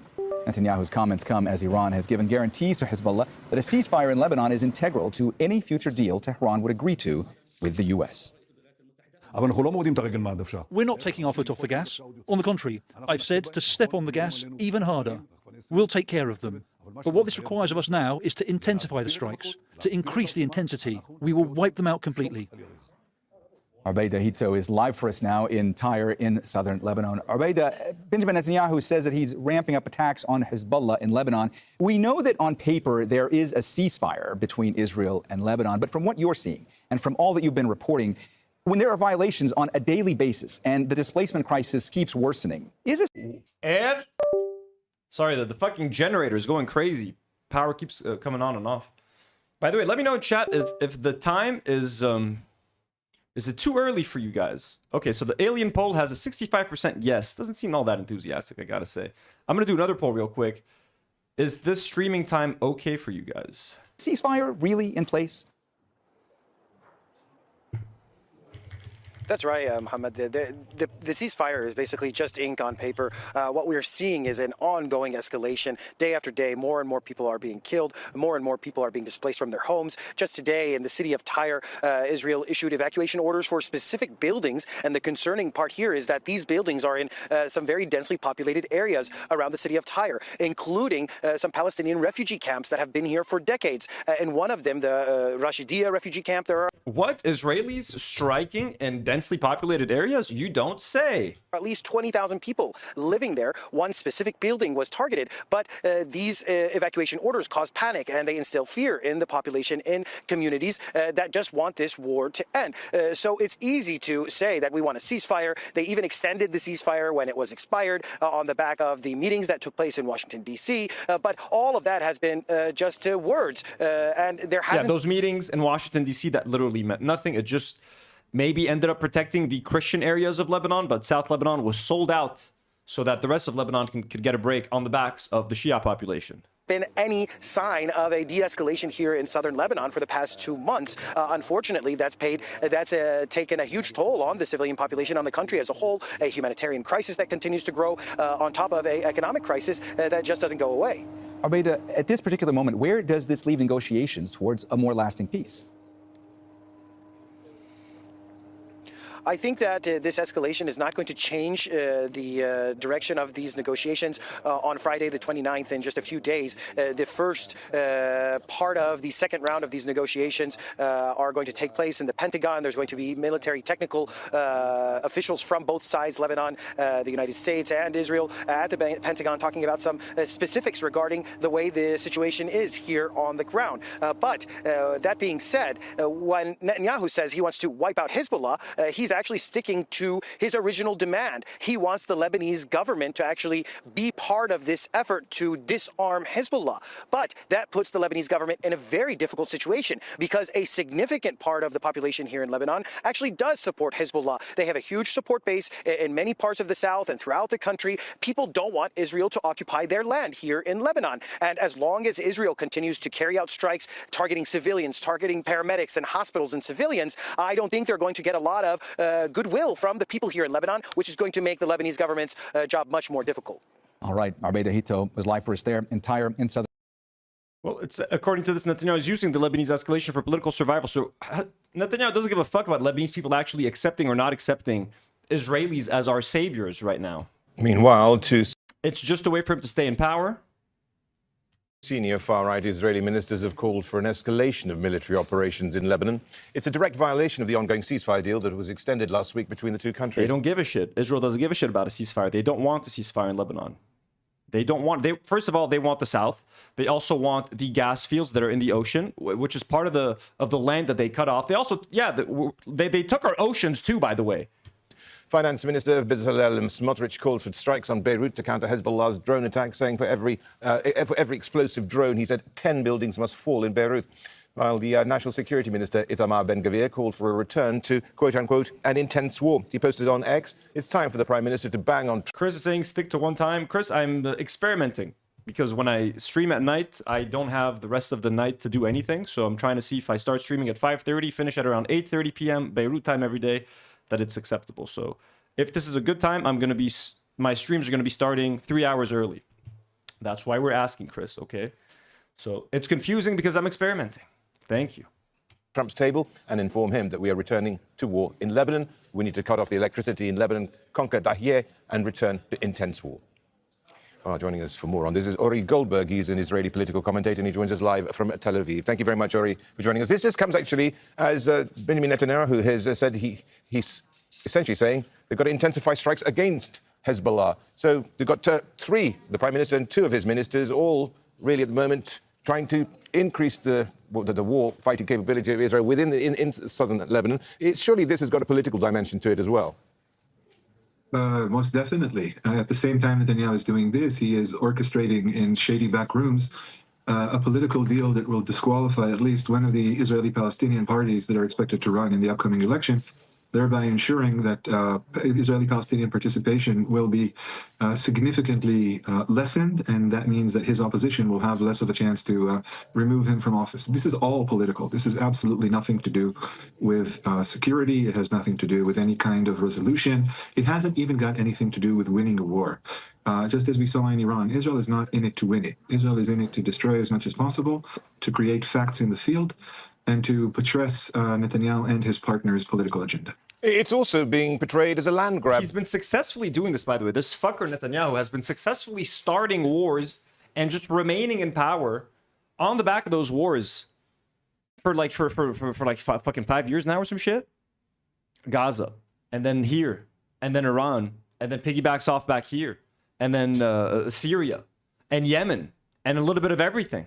Would you go along with that? No, actually, I wouldn't. I don't think it's a land grab. I think the great majority of Israelis, and you need to remember that there's always a home front for these extremist settler ministers. And on the home front, they have to confront a majority of Israeli Jews who have no wish to see settlements in Lebanon. What they really want, the majority of most Jews, is just emptiness. Okay? They want... A lot of Israelis do want Lebanese settlements in Lebanon. Trust me, they remind us every single day. Countless, even social media posts. Let's just go at that. There's countless tweets. A 10-kilometer strip, a 15-kilometer strip, or whatever, where they don't have to see Lebanese operatives, be they military or Hezbollah, And that fits very well with what Israel did to Gaza. You know, Israel erased Gaza. It didn't seek out particular military achievements. It wanted Gaza gone. It wanted the Palestinians gone. You don't necessarily have to kill them to make sure that they're gone. You can encourage them to ethnically cleanse themselves. But that was the whole point of making Gaza the oblivion that it is now. And that is exactly what is happening in Lebanon at the moment. All right, what price? Yeah, they're making South Lebanon an oblivion. They just want to get rid of everyone. They just want to get rid of everyone and everything. I still think they would love to create a buffer zone, so they will technically grab the land, but they're going to have army bases, little army settlements as a buffer zone. But that's essentially, that becomes Israeli land. If a Lebanese person walks into that Israeli buffer zone within Lebanon, they'll get shot. So what do you call that? Will Benjamin Netanyahu exact from Donald Trump to stop fighting in southern Lebanon if it's all part of this Iranian peace deal?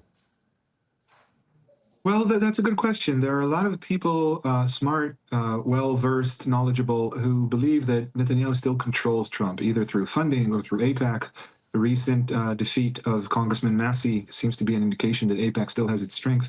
And in that case, Netanyahu can basically demand to continue fighting on one of these fronts. It doesn't matter which, because a war is very much important for his election preparations. But if you'll allow me to speculate for a second, I don't think Netanyahu wields that much clout over Trump anymore.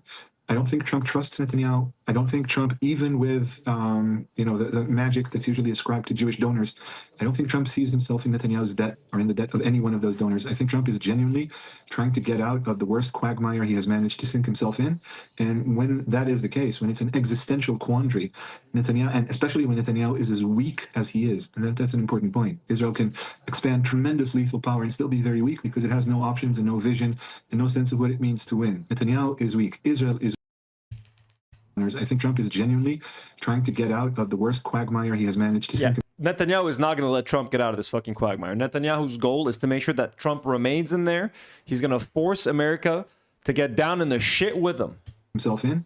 And when that is the case, when it's an existential quandary, Netanyahu, and especially when Netanyahu is as weak as he is, and that's an important point. Israel can expand tremendous lethal power and still be very weak because it has no options and no vision and no sense of what it means to win. Netanyahu is weak. Israel is weak. Trump knows this weakness. Trump smells weakness. So I, for one, seriously doubt whether Netanyahu can exact any kind of serious toll. I mean, listen. They're exacting a toll on Lebanon, and Lebanese people are dying. So, weak or not, Lebanese people are always paying the price. That's what it seems to be.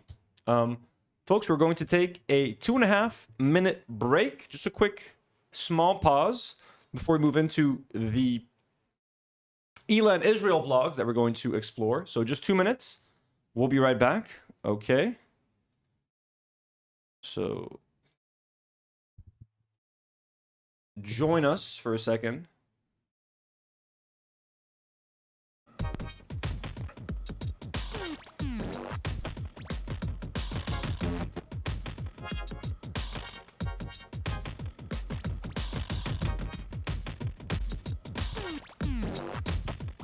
I'll reckon ransom sometimes, even summarize in a pan-romantic voicing, scrawling from the wreckage of an outline negative on a stage that's leaving moving targets out of sight beams, spite lines, innocent of dissonance.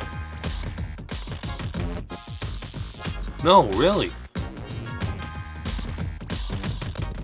Constructing hope chest song seeds armed with aimless alms, the consequence of consonants,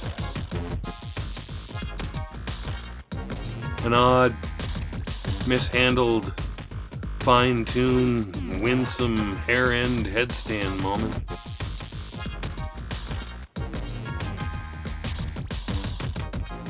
Let me slap some sequins on your sequence, or some sense aside your dizzy stride.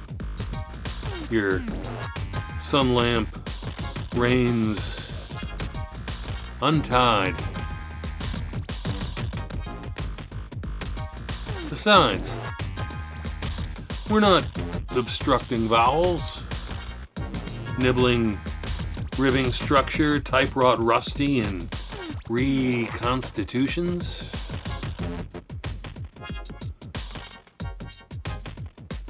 We just sample shave your carpet shag a little. Low, high, pile, no how.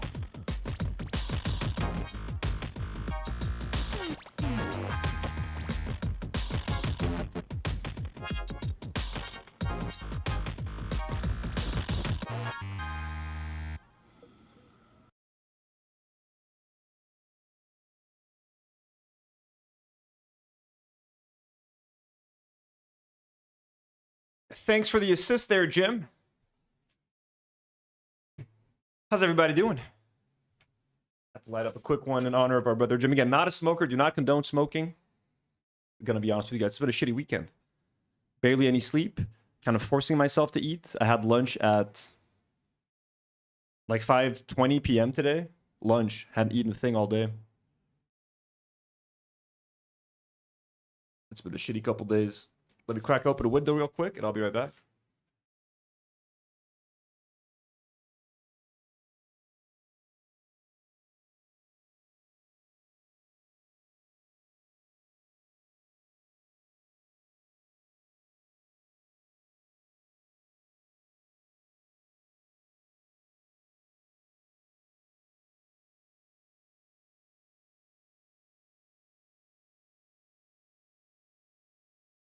Barely been drinking any water.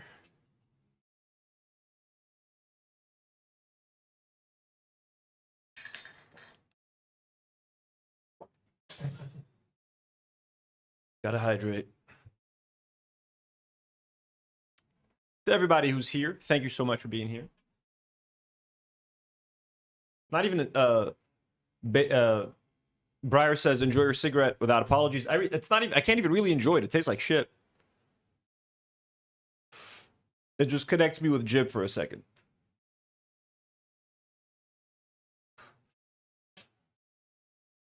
Okay. Let us get into the second half of this episode, which is the real-life zone of interest, I guess. Hila Klein. Hila Klein is visiting Israel. Actually, let me open up real quick. Let me try to see the announcement video of when she was announcing that she was going to Israel.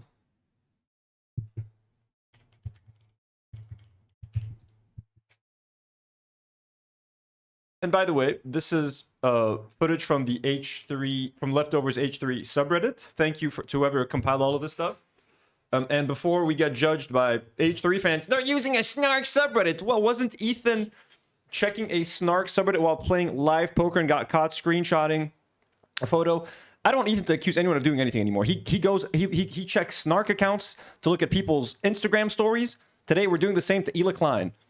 And hey, I've told you guys, this show used to be inspired by the H3 podcast. I learned everything from Ethan, except for suing people. I'm not going to do that.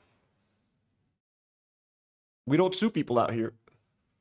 We fight lawsuits. So first, here's Hila excitedly announcing that she's going to go visit Israel, the land that is currently genociding Palestinians. I'm back. The land that is currently genociding Palestinians, bombing the living shit out of Lebanon, destroying homes, threatening to destroy 10 buildings in Beirut for every one drone that we send their way. Let's see Hila excitedly announce, I'm going to Israel. Oh, and That's right. Next Friday, I will not be here because I'm going to Israel. Yay! Yay! Clap for me. I'm going to Israel, everyone. Yay! The land of genocide and killing women and children. Yay! We have female pilots. Our military is so woke. We also did I mention there is a gay pride parade in Israel? Yay! I'm going to Tel Aviv. Wait, these are big show announcements. Yeah. I'm so excited. I haven't been there in 5 years, you guys. I've been pregnant and having babies and all this stuff. And wars. And so. Yeah, starting wars, starting genocides. I just can't wait. I'm going to a bar mitzvah for my nephew. And yeah. So I will not see you guys probably for 2 Fridays, I think. So I'm definitely going to miss the show. I will be at home with all 3 children. Yes. Shout out, Dad. Super Crying. Dad. begging, pleading. Super dad. You'll be fine. Yeah, I'm gonna be smoking again when I come home. You'll be fine. Wait, did everyone clap? Wait, these are big show announcements. I think one person clapped. Come home. You'll be fine. So you're leaving on Wednesday. Yes. And on Monday we don't have a show. Yeah. Next week is fucked. Well, no, Everything is fucking ruined. After Dark will be here on Monday, and So first of all, and I want to say, I want to make this point, and a lot of you are going to disagree with this point, and I disagree with the base of my point, but this is just me trying to extend a little bit of leeway. Okay, let's try to be a little bit charitable, even though there's no reason to be charitable with these people. All the lawsuits and everything, they're pieces of shit. They've proven that they're pieces of shit, in my humble opinion, online. But there's no ethical way to visit Israel. Israel is an unethical country to begin with, right? Of course. And there is no ethical way, but I visited Israel ethically. That doesn't exist. But okay, I'm gonna give her the bet. She was born in Israel, right? She was raised in Israel. Her family's in Israel. She has a family event or engagement in Israel, in this case, a family bat mitzvah. Go to Israel. Go to Israel. Don't brag about it on Instagram. Like you have, but why? It is my home country. I was born there. I just want to share how beautiful and no. You don't get to do that. You don't get to share how beautiful and how nice and how normal your country is when it's committing 2 active genocides. Let's call what's happening in South Lebanon an ethnic cleansing. Let's not call it a genocide just because you're devaluing the word. Genocide in Gaza and an ethnic cleansing in southern Lebanon. Maybe if you do want to go to Israel, maybe you should be kind of ashamed of that trip. Hide the fact that you're going there. Go there strictly for your family obligation. Even be like, listen, guys, I have to go to Israel. I'm sorry of everything that's going on and stuff, but like I do have this family obligation, and whatever my nephew's getting about mitzvah, it's very important for me to go. I wish I couldn't. I wish I could go at any other time. I don't feel comfortable going, but I have to go. You go there. You don't post fucking pictures of you at the beach. You don't post yourself visiting art galleries. Again, there is no ethical way to visit Israel. But I'm going to give her some leeway. In this case, she's Israeli. Her family's there. She was born there, raised there, etc. She's going to want to go to Israel, right? Don't brag about it. Don't make a thing of it. Don't try to show us how normal Israel is, because every picture of normal Israel that you show us comes at the cost of a dead Palestinian, a dead Lebanese person, a displaced Lebanese person, a displaced Palestinian person. Exactly. Briar Leaf, 1943. Isn't Berlin so beautiful? Look how beautiful. So you want to go to Israel for a family bat mitzvah? And yeah, Haley says she goes to Israel for a family bat mitzvah, but shits on her niece and nephew and their parents on stream. Guys, this is a great family. She's nice to her non-Moses, non-Trisha Paytas family members. That's who she's nice to. So, I'm not going to be shocked for Hila to visit Israel. You know what I mean? It's not going to be shocking for everyone. She's got to go there. She's proven on the channel that she's going to go to Israel. She's proud of being Israeli, etc. Don't post about it. Don't make it like a fun vacation vlog. Be aware of what your country... If Lebanon was currently massacring Syrians, our next door neighbor, if Lebanon was currently conducting a massacre of Syrians, I wouldn't hop on stream if I was living in the States like, hey guys, by the way, I'm visiting Lebanon. Let's go hummus time, baby. Yeah, like, no, I'll be like, you know what? Fuck, my country's doing something that I find morally reprehensible. But unfortunately, like, there's a wedding that I can't miss. My cousin is getting married after all the years, and I have to go be there for the wedding. I can't miss it. It's an important family function. I have to go. And then when I do arrive to Lebanon, I'm not going to be like, look at how nice this is. Oh, yeah, while we're massacring another country and another people. So... you got to use some internal logic here. And it's okay to be ashamed of your country from time to time. It's okay to be ashamed of what your country's doing, and it's okay to vocalize it. I'm ashamed of how Lebanon treats domestic workers. I'm ashamed of how Lebanese people treat a lot of minorities. I'm ashamed of how Lebanon treats our nature by not respecting nature and by dumping our trash. There are so many things that I am ashamed of that my country does. There are so many things that Americans could be ashamed of. You could still love your country and respect your country, etc. But like, you can also be ashamed and be disappointed and express disgust in what your country, what your government is doing. Hila does none of that. And again, this is very just like getting a tattoo of the Israeli flag. I know it's just a Star of David. You got the Star of David and the colors of the Israeli flag on your wrist during a genocide. Don't try to, you know what I mean? We know what's up. And by the way, Sunflower Dragon just gifted 5 Do Not Worry memberships. Let's go. Let's go. Thank you so much, Sunflower. That is so kind. That is so generous. And by the way, we're going to be working on some kind of cute little photo of Jim that's going to pop up anytime someone gifts a membership, becomes a member of the channel. Chris is going to be helping me working on that. Shout out Chris, who's I think currently at the gym. So yeah, I just wanted to say that. I'm not, so like, you're just judging her because she went to Israel. You know what? I'm going to give, like, I understand why she's going to Israel. I'm just going to, you know what I mean? But there is even a way for her to do it, and she can't even do the bare minimum and be like, I have to go to Israel. I'm so excited. I'm going to go. I'm going to show you how nice it is. Like, no. This is what Ethan said he wanted to do, that even he was like, yeah, I think that was kind of shameful. So here is the archive of day one. This is her on the plane.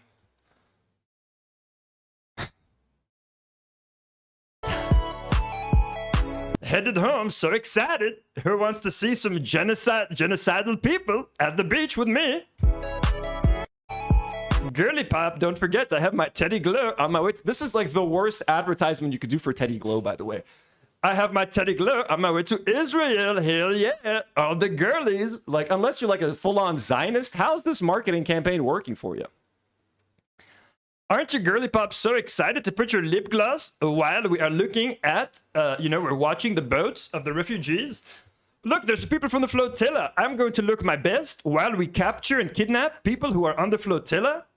I'm going to go hang out with Ben Gavir and give him his own Teddy Glow so that he looks his best while he beats the activists on the flotilla. Polish Bush with a $2 dono says, what would Jim D. Dukers do? What would Jim D. Dukers do? WWJDDD. That needs to be a t-shirt. We need to make like the greatest gym merch, and whatever proceeds we make from that gym merch instantly goes to the fund. Instantly goes to the fund. The nicest t-shirts, the coolest shirts. I would rock that shit all the fucking time. Obviously with approval from the family.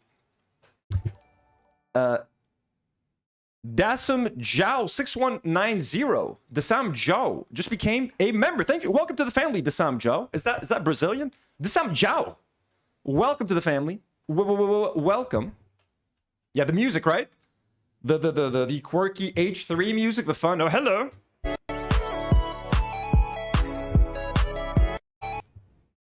It's like, can you imagine, like, someone should play this music over scenes of the IDF brutalizing Palestinians. Insane. What else do we have? What else? Oh yeah, this is a concert photo.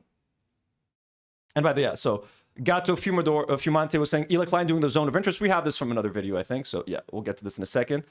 Here is Hila at a Israeli concert. Look, we go to concerts. Israeli life is so nice. Israelis are so full of life and full of love.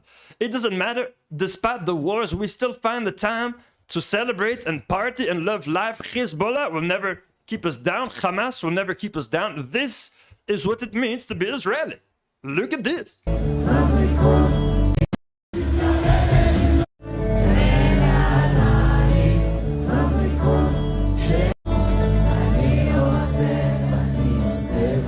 What is he saying? Burn all the Palestinians.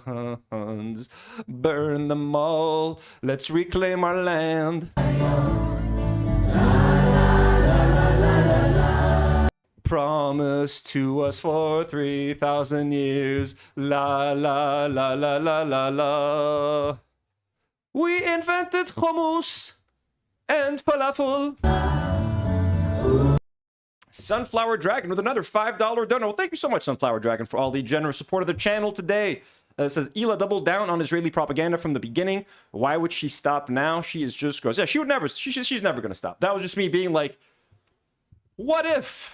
What if? Let's be hopeless. Let's be, like, what if Hila were to say, you know what? I know it's wrong, but I'm going to go for the bat mitzvah. No, she couldn't do that. She had to clap. She had to post, getting ready on the plane, and I got my Teddy Glow.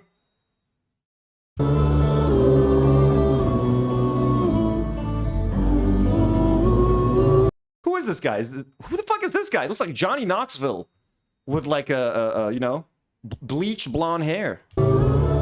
Why is she watching Jackass in concert? Who is this? Are these people known? Millet? Aitor says Hila went to Israel to see Millet sing. This is my kind of music. So this is the band called Millet? I don't know what the fuck these people are. Who is this? Does anyone know who this band is? This is Slovenian? Oh, this is Slovenian music? Howie Mandel with hair. Weeping willow trees. Wait, look, Israelis are so peaceful, and you know, everything you guys say about the Israelis, look, we're listening to slow, I swear to God, this is probably going through her mind. I'm going to show them the slow, calm music. I'm going to show them Israelis swaying with their phones. Look, we're just like normal people. Look at this man. Look at this Johnny Knoxville wannabe. Boduco Wafer Tub says, Guy Fieri on Ozempic.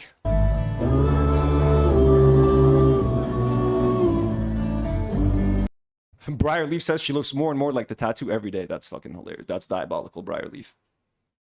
Let's just see, the quick selfie video here. Look at me with my Israeli brothers and sisters. We're not genocidal. We love the Palestinians. Oh God, the smile. Yeah, the smile was scary, bro. That terrifying smile. It's like when it's peeking out of Ethan's arm for the tattoo. So here we go. Here they are. We kind of watched a little bit of this on Better Left Unsaid with Froggy Tonic. By the way, again, shout out to Froggy Tonic. What an awesome guest. A watermelon with feta. By the way, everybody knows watermelon. The watermelon has become the unofficial symbol for Palestine when social media websites started to censor pro-Palestine content, whether on Instagram stories, everywhere. People started to replace the Palestinian flag with watermelons. I don't know if there's any other significance, but like, you know, I think that's where it mainly started, right? People were using the watermelon. The watermelon has become the unofficial symbol for Palestine. And I feel like Israelis have been trying their best to like reclaim the watermelon as their own. No, look, it's ours. Look, I'm going to shove as much feta as I can. By the way, Israeli feta. Look, if I cover the watermelon with enough feta, maybe they'll stop thinking it's Palestinian. And by the way, maybe this is tasty. Feta and watermelon. I've not tried it. I have, you know, I'm too proud to try something like this. But shoving some kind of like cheese on a sweet and like very wet watermelon, maybe it's good. Someone tell me, but like this looks fucking hideous to me. And again, to me, this is just an Israeli person putting something that they're known for, their Israeli feta, which by the way, feta is Greek. Are you fucking kidding me? Israeli feta? Why are they allowing this in America?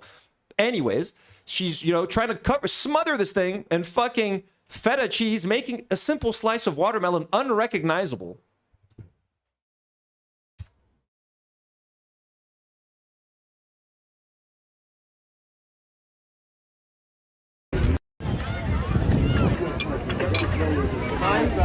Someone please, by the way, Hila, I hope this is doing, by the way, Hila's Instagram, she used to be at like 900,000 Instagram followers. She's down to like 700K or 600K. Like, keep posting this shit. Like, you think this is working for you?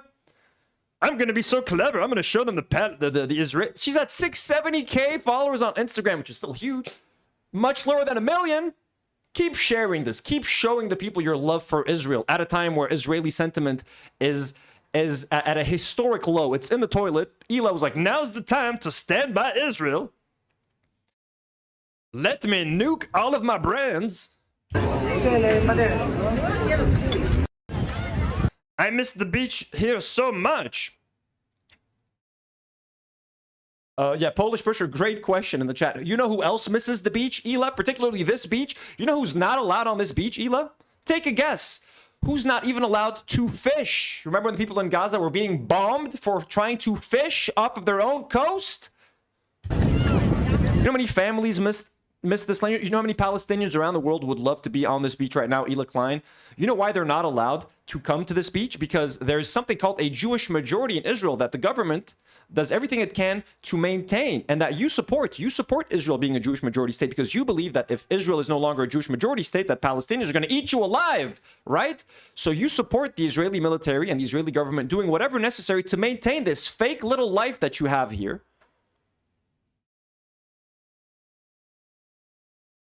Look how peaceful this is. Did you know, by the way, that we just murdered 600 people today? But yeah, look at this. They kill people. They genocide Palestinians. They ethnically cleanse South Lebanon. They murder 600 Lebanese people during a ceasefire so that they can do this. So that they can create these fucking fake whatever the fuck resorts so that American tourists can come visit Israel, get a fucking sunburn, get just a little bit closer to getting some skin cancer. and to eat fucking subpar falafel and hummus when they could go to any other Arab country in the Middle East and enjoy the best hummus, the best falafel, the best shawarma, the best everything. Are you fucking shitting me? Instead of the second-rate whatever bullshit? This came at a cost. This came at a very high cost. Hundreds of thousands of displaced Palestinians, hundreds of thousands of dead Palestinians, thousands of displaced Lebanese, hundreds of thousands, 1 million displaced Lebanese people, I'm sorry, thousands of dead Lebanese people, and we're just talking in the last couple of months.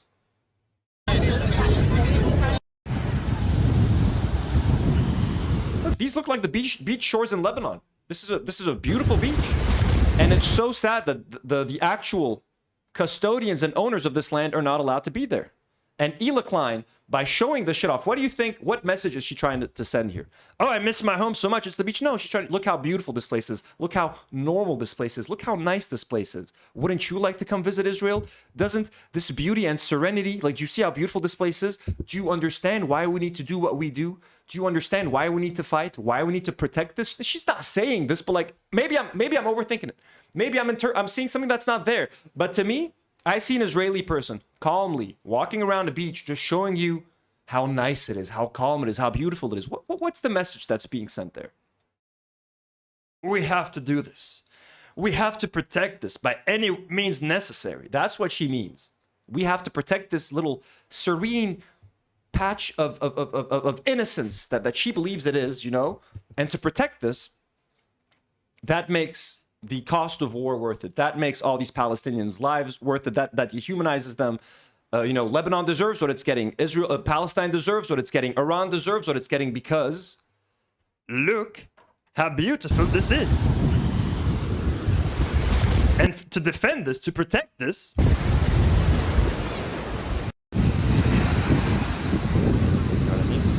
to protect this, they need to be at constant war. Because this system cannot be maintained without war. It cannot be maintained without violence. You can't. How do you keep the number of Palestinians from growing? How do you keep Palestinians from returning to their country? How do you keep Palestinians from increasing in number and a number to maybe one day overtake the Israelis? You do that by force. You do that by violence. You do that through racist laws, apartheid. That's how you do it. And that's what she's trying to normalize right now. That is what this whole trip is about. She could have gone to Israel, gone to the Bat Mitzvah. Don't share any of this fucking bullshit. Don't try to do fucking hasbara off your fucking Instagram account, which has already paid a heavy price. A heavy price. Your reputation has paid a heavy price. Maybe that's why you're doing all the lawsuits. Hey, good luck. But this is what you fuckers are doing. What else do we have? Ooh, a hiking trip. Ooh, 1 minute and 42 seconds of hiking. Oh my God, guys, this is gonna be good. Very nice. All right, look at this. This looks a lot like this looks a lot like South Lebanon. This looks a lot like Lebanon. These hills, these low hills. You know what I mean? This is just like South Lebanon. That's why they love it so much. That's why they want it so badly. And that's why they don't want us to have it. That's why they bomb the living fuck out of it. And they're making the land as infertile as possible because they know our land is more fertile than theirs. They know our land is fucking fantastic. They don't want us to have it.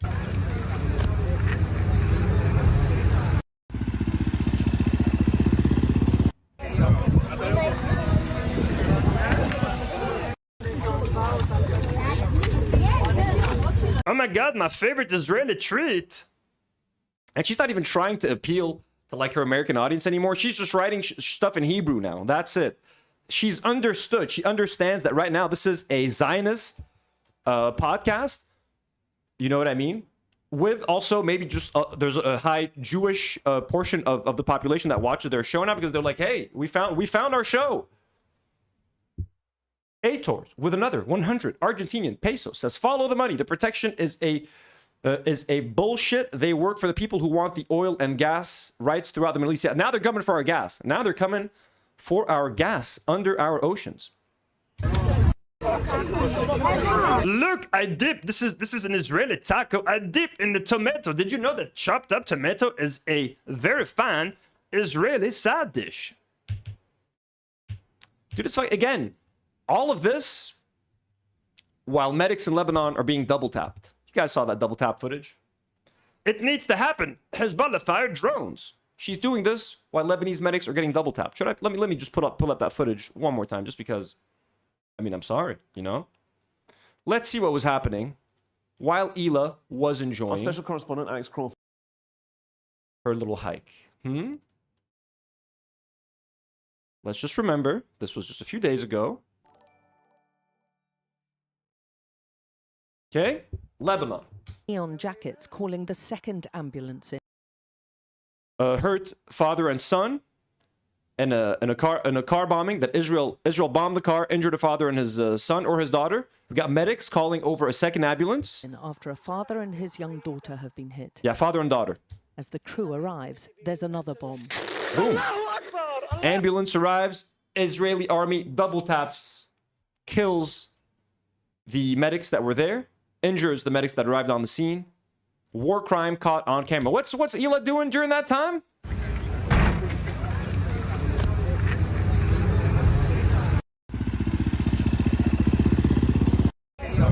Look how nice. I'm enjoying the beautiful weather. Look at this olive tree behind me. We totally did not steal this olive tree. It was totally ours. It was promised us 3,000 years ago. It's our land. You'll get lynched. And Ramallah, if you go to Ramallah, you get lynched. Haley sends $2 dono and says, please use Hila voice to say, look at my egg. All right, let's wait for the footage. Is she interacting with an egg in a second? Look, we have Israeli tacos. It's so good. You will all love this so much. I will dip my taco in the Israeli tomato side. And look at my egg.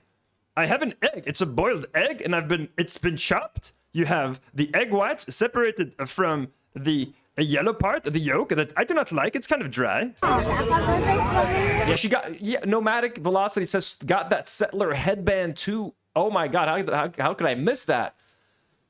We going full settler with the headband. We going settler with the headband. By the way, big forehead.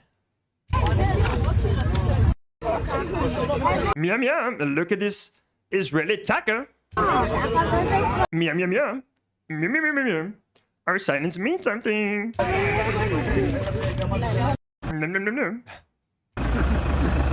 Look at the sweet Israeli dog. Poor dog. Doesn't know he's Israeli. Has no idea. Someone should tell him. Someone should tell that dog. Actually, no. Let the dog live in peace. Let the dog live in peace. He does not need to know that he's Israeli. He does not need to know. Okay, that's right. Look. She's filming. Look at these. I mean, look, the black people. Do you guys know about the Israeli government forcing abortion medication, or making Ethiopian women infertile without their knowledge? They were giving them these shots that made them infertile, pretended it was like some kind of vaccine, just to make sure that there were no Ethiopian Jewish people running around. Can you fucking believe that? How fucked up is that? And now, you know, she'll make you think, oh look, we live in there's so much peace. We love our African community here in Israel. We would never do something like, you know, forcing them to be infertile or anything.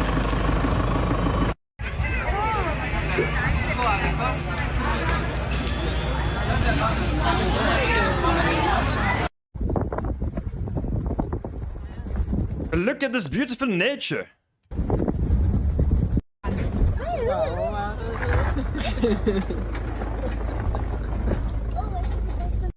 Oh, Maki's trying to come in. Let me just bring Maki in for a quick second. Say hello.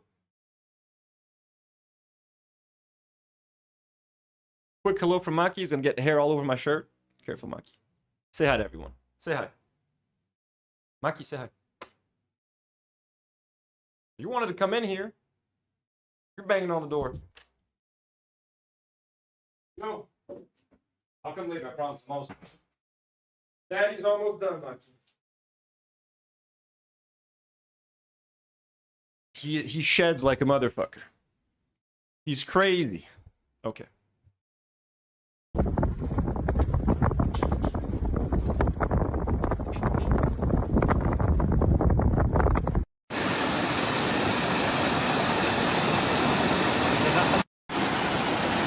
He doesn't like getting kissed. I like kissing him. If it were up to him, he would not get them kisses. By the way, shout out again to Ethan's Basement for those beautiful Maki and Nata stickers that we have in the chat. Like, fucking awesome. Yes, Artful says you should brush Maki if you're shedding. I tried. I brushed him a couple of days ago. We got a ton of hair off him. He sheds a lot. I'm being lazy with the brushing. I should brush him a lot more. Brush your shedding cats, folks. Don't be lazy like me.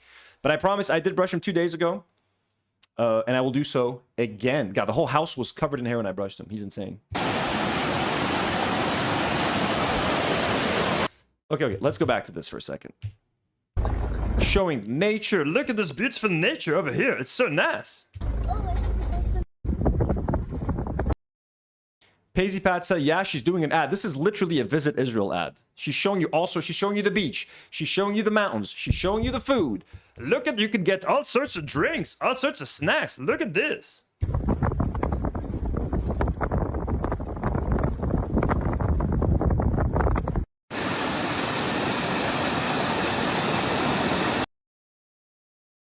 What are you trying to tell me, Alpha? I've reached 50% of my consumption limit for data. Okay, I got 470 gigs a month. That means I have about 230 gigs left. We're good. Please make sure you catch me so people can see me with the waterfall.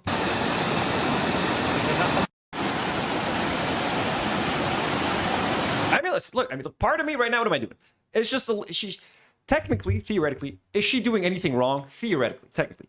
It's just a lady going back to her country, walking around, right? If I were to visit Lebanon, right? If I lived in the States and I came back to Lebanon and I filmed every single Instagram story that she just filmed and posted it on my own Instagram, would any of you bat an eye or think that I'm doing something wrong? No.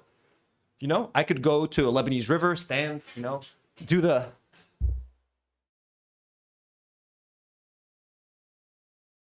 do what Hila's doing right now, doing the country thing. I'm going to put my thumbs in my pockets right now and look at this land. Look at that hero land. Okay, I could come here to Lebanon and I could go to the beach and I could show you guys the beach and I could show you guys my Lebanese breakfast with my Lebanese boiled eggs and my Lebanese tomatoes. And I'm on the plane. I'm excited to go to Lebanon. I could do all that. You know why I can? Because my country's not committing a fucking genocide. My country's not currently ethnically cleansing another country. My country didn't just randomly start a war with Iran. My country didn't bomb Yemen. My country didn't bomb Syria. And on and on and on. My country isn't currently the most hated country on earth for televised war crimes that they've been committing for 3 years, nonstop, on TV. You know what I'm saying? And not only that, you've never condemned them. Netanyahu's bad, and we don't like genocide, but I mean, but anytime you say but, anytime you go, whatever, Hezbollah, Hamas, hey, okay? So this is why this is wrong. She's just standing at a fucking lake, but you're standing on a fucking stolen lake, and hey, let's go even crazier, okay? But what about if an American goes like, yeah, America's also colonized and America's also stolen land, and absolutely, but like, this is gonna sound fucking strange, but like America is not currently doing the colonizing. At least, like, let's be extra charitable. They still are. They're still stealing land and they're still treating Native Americans like shit. We know. I'm not, and how they treat reservations and all of that, horrible, right? But like, America's genocide like ended. At least like this is what I'm saying is horrible. Do not quote me on any of this. But like, you know what I mean? Like, there's been some distance at least from like when the land theft happened. People like marinated on it, and like everyone's kind of used to it. It's still wrong, but like you're still actively stealing the land. You're still actively killing the people. This can be stopped. This can be like we can't go back and return America to the Native Americans. It would be practically impossible. Too much has been done. But in Israel right now, you're still like, this can be stopped. We can stop this crime. We can stop this genocide. We can reverse course. We can let the Palestinians return to Palestine, to their land. And we're not telling anyone to leave. We're not telling you to leave. We're not telling your family to leave, Hila. We're just telling you to live side by side with the Palestinians. You know what I mean? Just live side by side with them. Accept them back. And don't have that idea that, but if the Palestinians come back, they will kill us all, because how could they ever forgive us for what we did? And they're going to want to kill us, and then there will not be Jews anymore in the land, the river to the sea. You can't, okay? And I know my example, me comparing it to like America, to the States, is fucked, because yeah, it's still fucked, and any colonial nation is wrong. Any land, any country built on stolen land is fucked, but like, there's also, at least just try to look at it that way. Like, does that make some sense? you could still save Palestine. You could still reverse course. You could stop what you're doing. You can't go back and stop America from happening at this point. So the fact that you're trying to normalize this is fucking disgusting. Oh my God, Polish Pusher gives a great update. Says Minnesota returned some stolen land this year. It's never too late. So much of the stolen land in USA is unused. That's fucking awesome. You see? Even that was a bad example. There you go. They're returning. That's fucking crazy. I feel like that's an exception. I don't feel like a lot of American states are going to return land to the Native Americans. But I mean, it's nice to see when it does happen. That's such an incredible little update.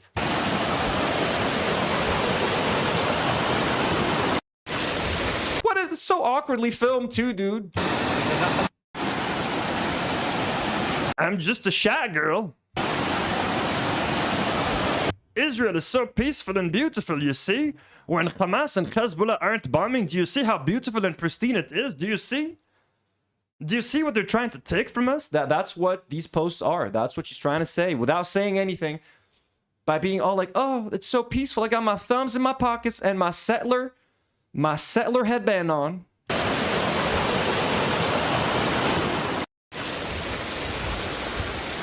Yeah, this is nice nature. We get it, Hila. It's nice Palestinian land that you guys stole. Good choice of land theft. You guys really picked a good plot of land to take.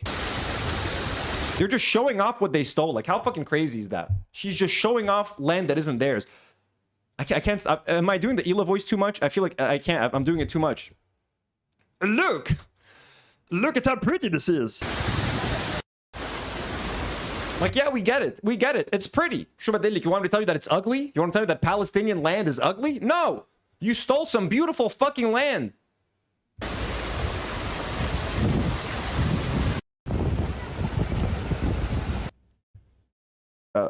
Sapphira, good point. Why does Hila never blink? I think she's becoming like her tattoo. The tattoo doesn't blink, so real Hila doesn't blink anymore. Look, you can off-road. Oh, wow, why are we getting toes?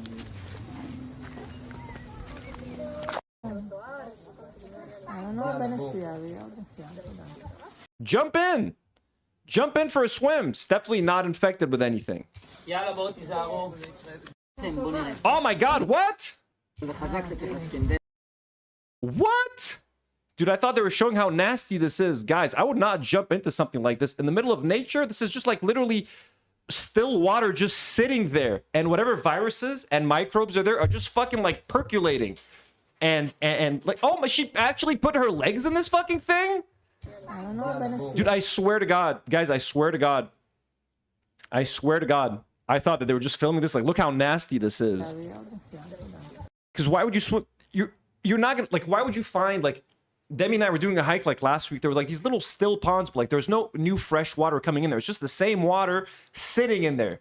Like, so you might get some like tadpoles and frogs in there swimming, but it's not somewhere you want to like dip your hand in or have any skin contact with that. It's just a bunch of like shit in there. What the fuck, man? All sorts of nasty stuff. There's like no fresh water coming in here. It's just the same pool of water sitting there, and she just dunked her whole legs. I can't wait for the podcast episode. We're like, our family has an infection. Whoops! I don't know what we did. How did we get it? Go back, patient 0, right here. Dude, they're in Israel, man. Like, this shit's gonna get to Lebanon. This shit's gonna cross the border. What are we doing, Hila? My God, man, you fucking go to Israel for 5 days to create the next fucking pandemic? Sticking your legs in this shit? Instead of talking about laser hair removal, Ethan, you want to talk about nasty fucking shit? You want to talk about disgusting fucking nasty shit? How about your wife starting a new fucking pandemic? Why the fuck are we starting a pandemic and filming it? What the fuck are we doing here? Nasty ass brown water. Yeah, Zafira, right? She's a biohazard ass walking around now. What?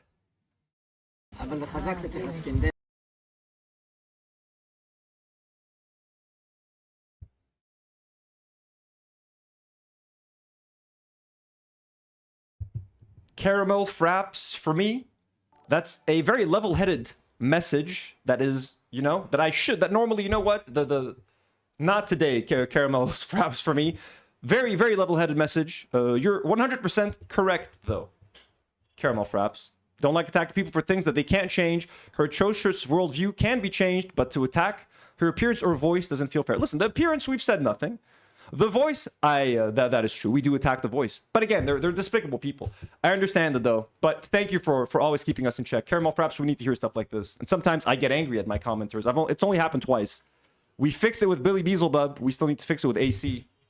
But God, this is nasty. Oh my God, dude. The next hantavirus, you heard it here first, folks. Breaking news. Do Not Worry podcast. The next deadly virus is coming out of Israel or Los Angeles. LAX. Oh, she's got to be on a plane with people? Oh my God, dude. Why am I happy about this? It's horrible news. There's also a case of hantavirus in Israel. So like, you know? Haley sends a $5 dono and says that water was clear before she put her hot dogs in. Oh my God, hot dogs! My dogs have been barking. My dogs have been barking all day. I need to put them in some fresh, cold water to relax my feet. These barking, sweaty dogs. Oh, that's so nasty, yo. She just caused like permanent damage to like that water supply, though, right? Like Israelis love dumping toxic waste in Lebanese oceans. Like after the 2006 war, very famously, the Israelis dumped a whole bunch of like toxic waste off the Lebanese shoreline, and it was not safe for Lebanese people to go swim in our own ocean for many years after that. And there was like a 3-year stretch where I didn't literally go to the beach because of Israelis dumping toxic waste in our oceans. Now Hila has become that toxic waste.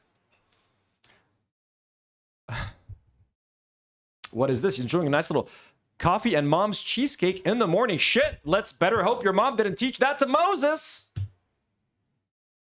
Let's hope Moses does, because you know Moses is going to do a cheesecake recipe video, and then Hila and Ethan are just going to fucking shit on that. How dare he steal my mother's cheesecake?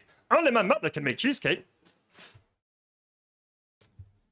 Yeah, could this be, and I haven't even seen Zone of Interest. I'm going to try to watch it tonight. Could this be more Zone of Interest with a fancy little cake with the glass of coffee, with a fancy little glass table and the little gold spoon? Can't make this shit up. This is not a silver spoon.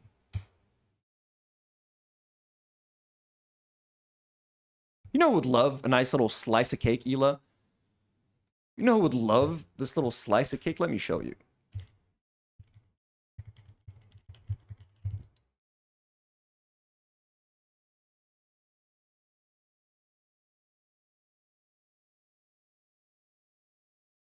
Let's see real quick.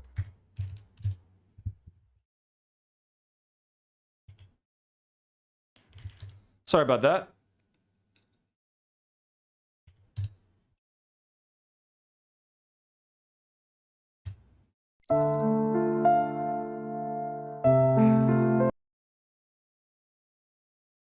These are kids in Gaza.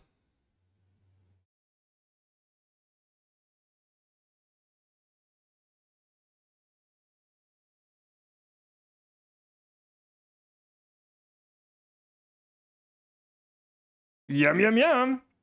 Cake, cake, cake. Yum, yum, yum. Such good cake. Yum, yum, yum. Yum, yum, yum. Yeah. That's what we're doing here. That's what, oh my God, the toxic fucking waste.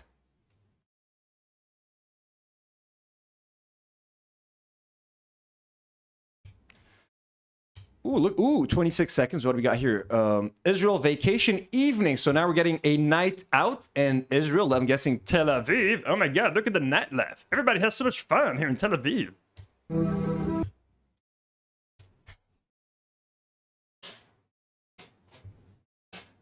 Polish pusher. Yes, that is an Obelix. That is an Obelix. God, what's the material? I forgot what these are called. What do you call this? It's like die cast, some kind of die cast, or like God, it's like a pottery type thing. I used to have a whole collection of these. I used to have an Asterix. That most of them like got destroyed. They got broken over the years, but I've been able to keep this one almost pristine. I had Asterix. I had Assurance Touriste. I still have Assurance Touriste. I have a lot of them, but this is the one that is in the best condition. Is it resin? No, I don't know. God, I don't know what to call this. I forgot. I even forgot the French word for it. Maybe vinyl. I also have Caesar. I have Caesar and Assurance 2X that are still in good condition, and I threw out a bunch of them because they were just in bad condition. I wish I could replace all of these. Ceramic, yeah, they're ceramic. I think they are ceramics. They're very nice. Those are from France. Those were a gift from my cousins. They bought these from France a long time ago. Super nice. Wait, Obelix and Asterix inspired One Piece? Are you kidding me? That would make sense once they have the magic potion and how they become powerful. That would make sense.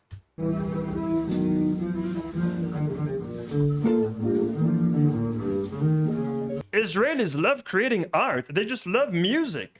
We're such a cultured people. Look at this. It's so nice. This is what you're trying to say from Hezbollah and Hamas.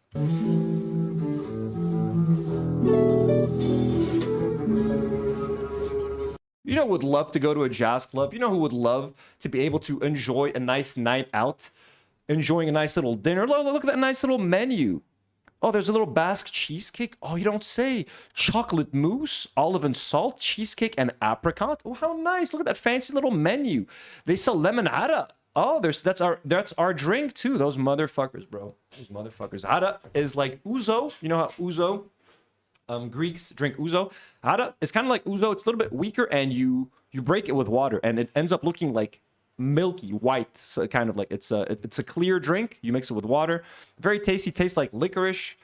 Very tasty drink. So they have lemonada here. So the Israelis are also stealing our drinks. Very nice.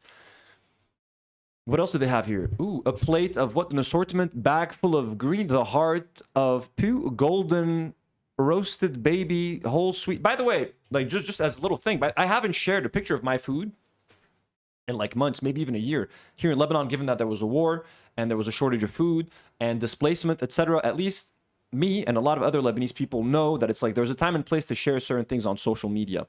Again, she is sharing like herself eating food, enjoying food, all that sort of. Now, I've eaten on stream before, granted. You can count that against me. But she's like, you know, showing off her ability to eat all this nice fancy food in Israel. Again, the only reason they're able to do that is because they have stolen the rights of someone else to do this. They have prevented a whole other race, ethnicity of people to be able to do that. So these cannot be seen as it's just an innocent social media post. She's just showing us what she ate. Yeah, no, she's not. She knows what she's doing.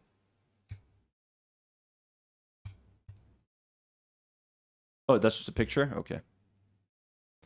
I took a... Oh, this guy's wearing a Teddy Fresh hat. Of course. Of course. Look at that. Meeting an Israeli fan with a Teddy Fresh hat. Of course, Hila. At this point, most of your fans are in Israel. Terrifying. Okay, that is a terrifying smile. And that is why, you know, when Ethan and Hila talk about me in particular, like they make fun of me. I live in Lebanon, bro. Like... I told y'all, some IDF motherfuckers know who the fuck I am, because if IDF soldiers watch H3, they fucking know their boy Millhouse. Fuck you, motherfuckers, if you're watching, by the way. So every time they talk shit about me, call me a fucking psycho or a terrorist sympathizer, you gotta also keep in mind that these IDF soldiers who come into Lebanon to kill Lebanese people know my face, know who I am, and they might want to make mommy and daddy Klein proud one day, you know? They might want to make them proud. Oh, this podcast is bothering you? Next time I'm deployed in Lebanon, I will. You know what I'm saying? I mean, come on. And that is scarier than the tattoo, folks. I gotta say, the tattoo is less frightening than this. But like, it makes me kind of uncomfortable and actually kind of happy that Israelis know who I am. Fuck you, motherfuckers. Fuck you, motherfuckers. Okay? Fucking IDF motherfucker wearing a Teddy Fresh hat. What a horrifying picture. So much evil in that smile, in those eyes. I'm sorry, man. And this fucking IDF guy with his fucking Teddy Fresh. Might as well just say IDF merch. Terrifying. Genuinely terrifying. Quick, back to the music. Why did that get so fast all of a sudden?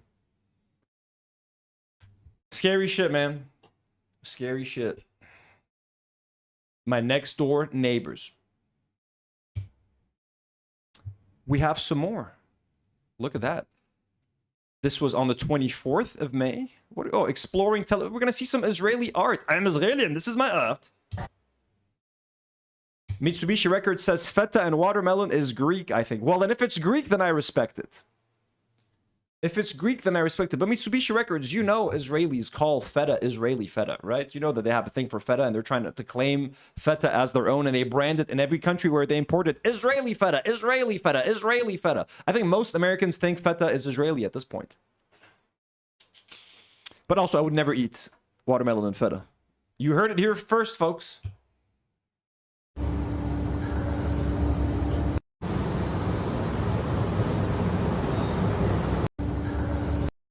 Okay, beautiful art. Look at these talented Israeli art. I wish you would narrate this. Why are you filming the ladies' bathroom? These women want some privacy. Look at that. She's filming inside the women's bathroom. What are you doing? Ow. Levator. Yafa.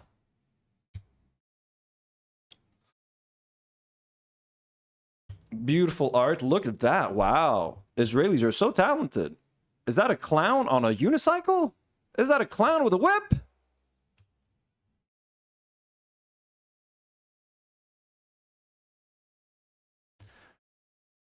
A Pokemon Kippa. Is that what you call them, right? A Kippa? Look, it's so normalized. We have Pokemon Kippas. Very nice. Come to Israel. Get your souvenir Kippa. Fart Twain sends a $2 donut. Thank you so much, Fart Twain. It says Hila's gonna push Hasbara harder when she is back. Oh my God, she's gonna. You know what? We can maybe react to that segment when she comes back, and if she decides to talk about, let me talk about my trip. It was so nice. Maybe we can watch it together. Maybe we can watch it. I know reacting to H3 nowadays is fucking risky, but risky business. And look at this. My cousin Yitzi, who's in the IDF, wore this exact Pikachu one. He wore this Charmander one, and he was Charmanding someone's house. You get it? Batman, Bulbasaur, Minecraft. Isn't this weird? I don't know. I've never seen like a cross with like, you know, Batman on it, or like a Christian religious symbol mixed in with pop culture. I don't know, you know. I've never, I don't know how Judaism rocks it, but like, should Batman be on a religious sort of item or something? I mean, I guess this isn't a religious symbol. This is just a religious thing that you wear. So you could get away with like putting, but like, I mean, you know what I mean? Let's not be associating Batman with genocide. I just got to say it. Like, these are kippas. This has nothing to do with Zionism, but like, you're in Israel right now. Israel is committing a genocide. Oh, look, they also have a watermelon one. Nice try. Nice try, guys. Yeah, nice try. The watermelon one. Batman. What the fuck is this? Minecraft.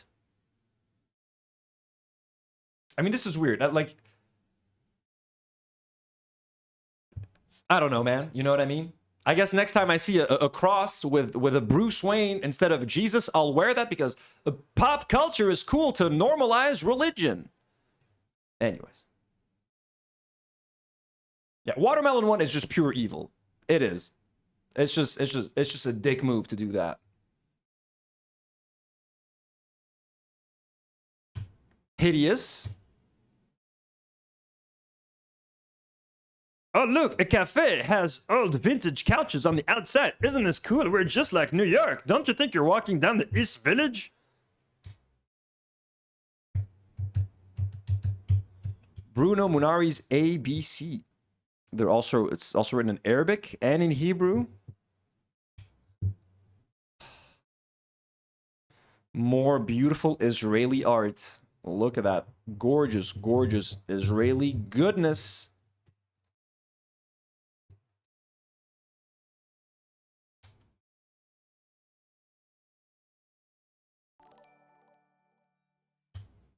Look, this is this supposed to be Jerusalem? Urushalim? Look, Urushalim in pop art style. Okay, great. Beautiful. Again, technically, nothing wrong with someone traveling and showing off their travels. When you're traveling to the modern day equivalent of Nazi Germany and trying to show off your lentil salad. Look at that lentil salad with some what's that cream on the side of your lentil salad? What the fuck did someone shit on the side of your salad, Hila? Is that how Israelis eat lentil salad? They just put the salad on a plate and then shit some orange goop right next to it? What's happening? Why is there a throw up? Why is there little barf on top of your salad? I was hungry before. I'm not anymore. Why would you do that to me, Hila? Why would Israelis eat something like this? What is this? Can't you just enjoy a lentil salad like a normal person? Ator sends 100 ARS and thanks. Yes, there are things like that among evangelicals and Mormons, maybe CIA religion. You mean like Batman crosses and stuff? This is disgusting, by the way. And again, can't help yourself but look at the food I'm eating. Why do we prevent Palestinians from enjoying food?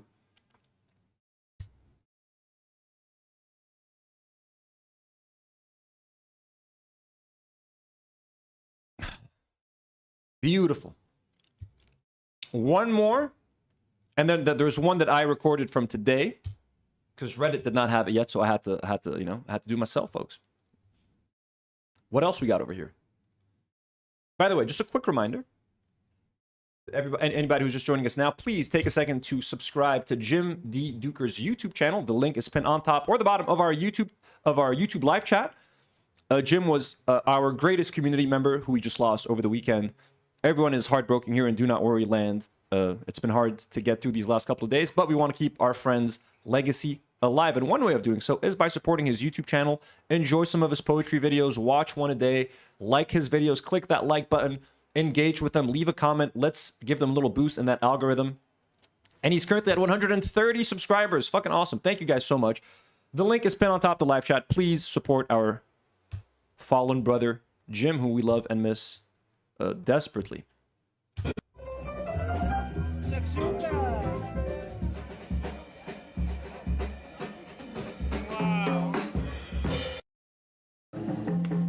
Sarah's asking, hey, Do Not Worry, Pot, where did you get these beautiful flowers for Jim?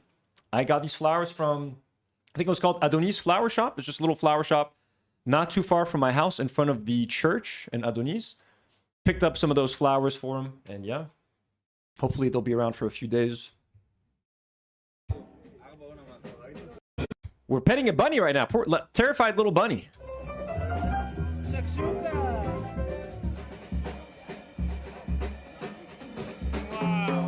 Oh my god, imagine being at like an Israeli party, hanging out with Israelis, dude, listening to their fucking stories and conversations. Like, oh my god, kill me.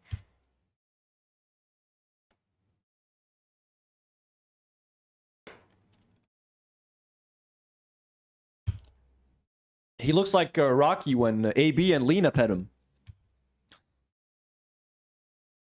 Sorry. Sorry about that one. I'm sure Rocky loves AB and Lena.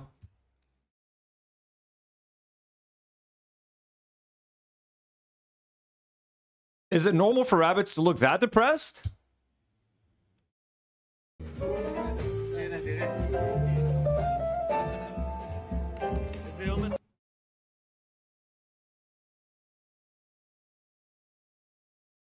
Yeah, Artful says totally not stressed out and paralyzed. Yeah, is he paralyzed because of fear?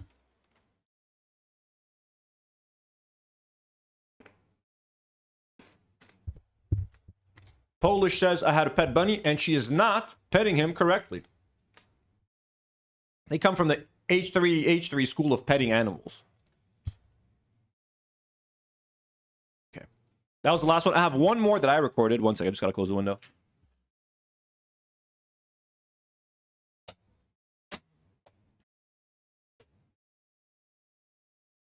And I'm gonna check my Instagram real quick to see if she has any more. Just completely absurd and tone deaf fucking vacation. Everyone's allowed to go on vacation, of course. I'm not fucking crazy. Okay. Did I save it? Where did I put that thing today? Where did I put it? Let me see. Might still be on my WhatsApp. Oh yeah. Save as desktop. So this was from today. And we're canceling Mr. Beast, folks. I don't know if you guys know this, but Mr. Beast is getting fucking canceled today.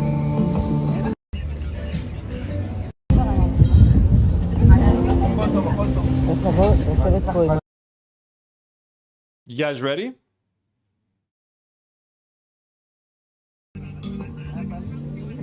Another day at the beach. I'm just hanging out, looking at this beautiful coastline. You know? Beautiful, so relaxing. Oh, how beautiful. How can I full screen this thing?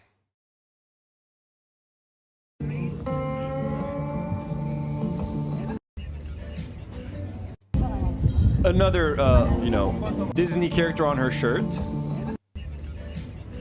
Poor Daffy Duck has no idea he's in Israel. Has no idea he's on a Zionist t-shirt right now, looking out in Tel Aviv. Poor guy would be terrified right now.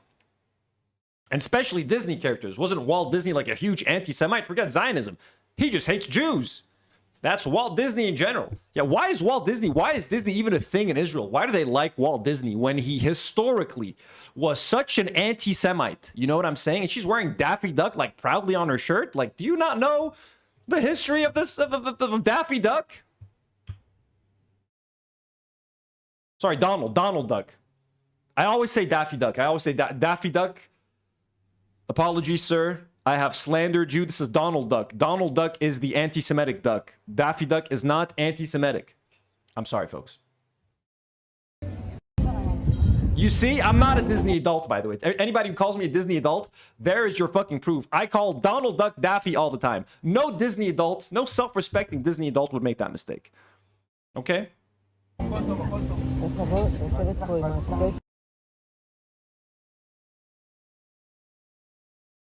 Okay, so what else? Look at my latte art. There's art in my latte. They made a rose. Beautiful. Hamas.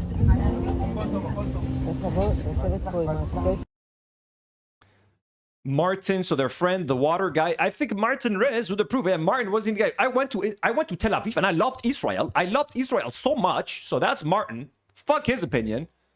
Zionist little piece of shit. Who gives a shit about his fucking water shit? Doing some shopping. Look at that. Wait, we're doing some shopping in Tel Aviv. I love Israel.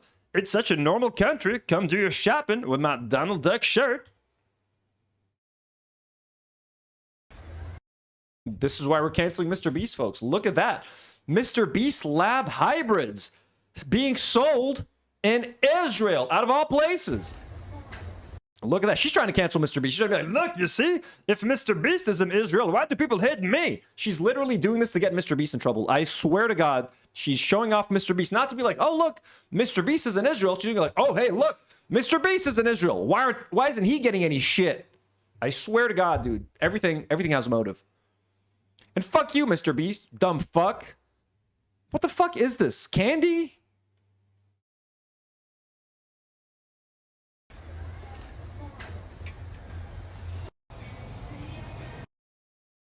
Okay, this is extremely offensive right now. This is extremely offensive. There's a book, or like, are they at a restaurant? Is it a restaurant called Hummus? And it's written in Arabic, English, and Hebrew. At least they wrote it in Arabic first to at least, I guess, acknowledge that this is an Arabic dish. You know what I mean? But she's at a fucking hummus restaurant. Like, if this isn't trying to rub this shit into people's faces, you know what I'm saying? Like, oh, you guys claim that we stole hummus. Well, here you go. I'm at the restaurant called Hummus. Look at that hummus menu. Like, what the fuck are we doing here? What the fuck are we doing here? This is just rage bait at this point. It's pure fucking rage bait. And yeah, the shout out to the Cybertruck from a second ago. I love the Cybertruck. Very nice. Look at this, man. Look at this.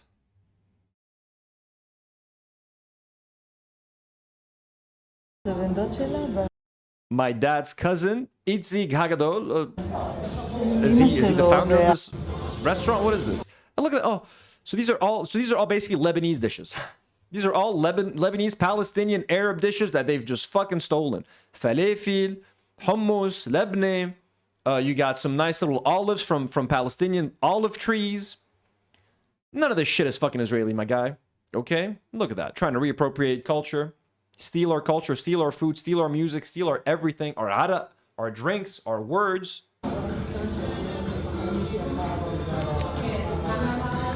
Oh my God, dude, look at that. A plate of hummus, some guy eating a falafel sandwich. All of this happening in Israel. What a fucking... This is boils my blood, man. This boils my blood. Not only do they kill us, they steal our land, they steal the food, they post about it. You know? Just fucking post about it with no thought of how this could make... like.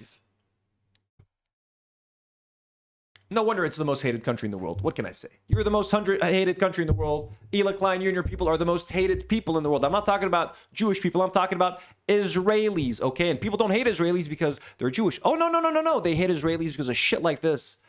Because of shit like this, because of genocide, because of killing people, because of double tap bombs that kill medics that are trying to rescue a father and his daughter. That's why people fucking hate your country. Yeah, Haley's right. Haley says they should steal music. Please steal some music. If anything, steal music. And what the fuck is this? This might be the only Israeli dish out of everything that we've seen today. This might be the only Israeli things. I do not recognize this. This looks gross. Is this like a spinach omelet turned into a sandwich? That's my best guess. With some olives. That is it for Hila's trip to Israel so far, folks. That is it. Shalom. Shalom. Let me check her Instagram to see if there's been any updates, because isn't she still there technically? Ooh, there are some updates, some new stories. Only 2. Let me try to show them to you, actually.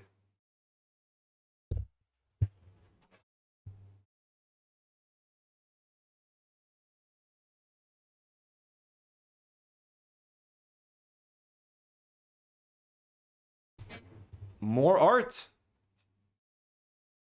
There you go.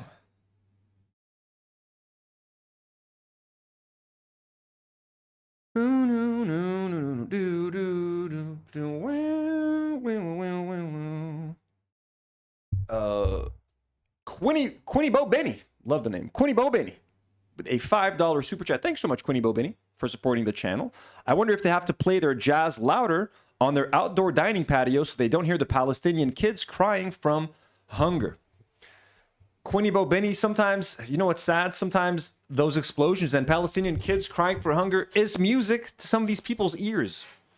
They like that shit. They like that shit. Remember the 2 Nice Jewish Boys podcasts who were talking and were like, I want to go to a concert and I want them to play on the screen from behind Palestinians in Gaza in the refugee camps crying and suffering from hunger. They want to go to a concert while footage of Palestinian homes are getting blown up and like they see people in tents suffering.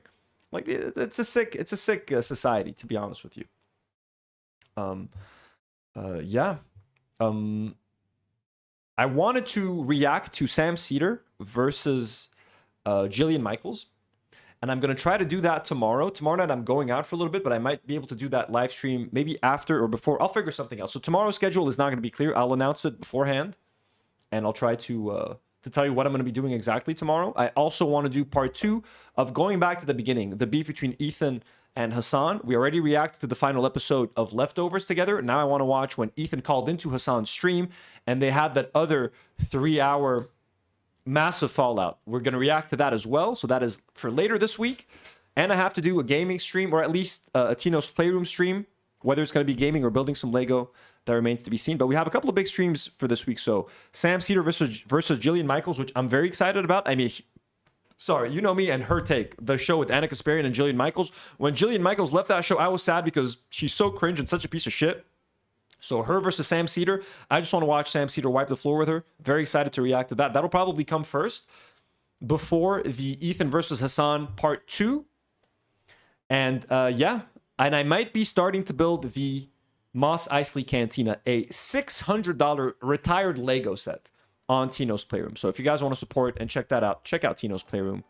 Would be super fun. Let me quickly open that up.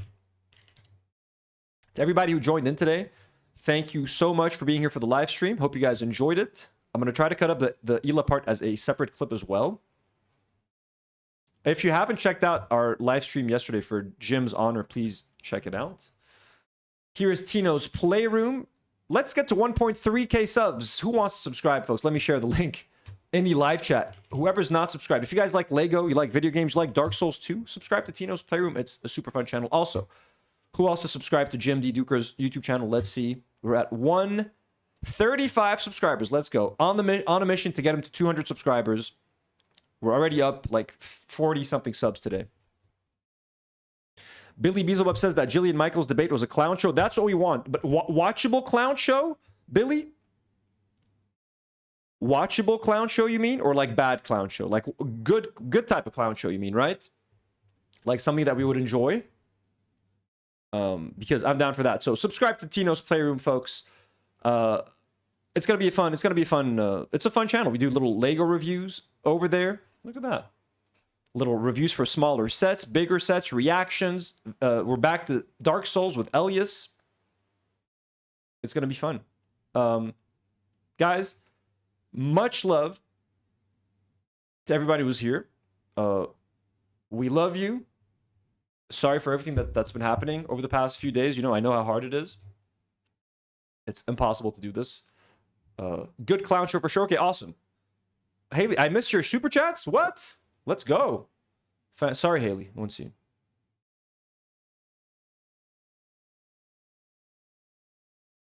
Far Twain, I saw that. Aitor said the fact that there were protests every day inside Israel, which aren't reported in the news and aren't posted about, says it all about Hila. Oh, so you mean she could have posted about certain protests and didn't even do that? That's fucking crazy. Wait, Haley, did I miss one of your super chats? Which one? Oh, yes, I see it. Quieren quitarme el río y también la playa. Okay, that's Spanish for quieren quitarme. I don't know. El río y también la playa mean I like the beach? Let me see. Let's see what this means. Thank you, Haley, for the dono. Very kind. Let's get some translation going.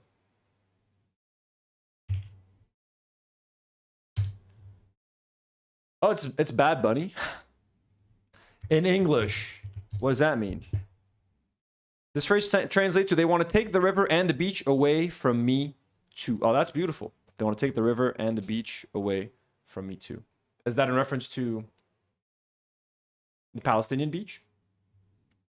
Haley, thank you for that shout out. I'm sorry for missing it. We never miss anything here. And always, if I ever miss a super chat, folks, please let me know. It is only right that we read your support. Thanks to everybody who gifted a membership today. We got 14 new members today. Holy shit, that's so kind. Love you guys so much. That's very, very kind. Thank you for being here for us, and to everyone who's being there for someone else in the community. Thank you so much. Join our Discord. It's popping off right now. Everybody's being there for everyone. If you guys want to talk gym, we have a whole channel. That's what's popping off. Our gym, in memory of Jim channel, where people are talking about Jim, sharing stories, pictures. That's where we got to see his high school photo. We're trying to connect with Jim's family, so we're going to share some updates about that as well when we get them. Get on the Discord. Show everybody some love. Just be there for everyone. Be a shoulder to cry on. I'm going to stop talking. We're going to leave you with one more little tribute to Jim. You know, I don't want this to be, this is a celebration of Jim's life, so we don't want it to be sad. So let's celebrate together. If you feel like getting off your seat for this one, I recommend you do so. We love you. We appreciate you. I'll see you all tomorrow, hopefully. I'll update you guys at the time of the stream. Love you. Thank you so much for all the support. Members, look for some content very soon. Patrons, look for some content very soon. Love and appreciate you all.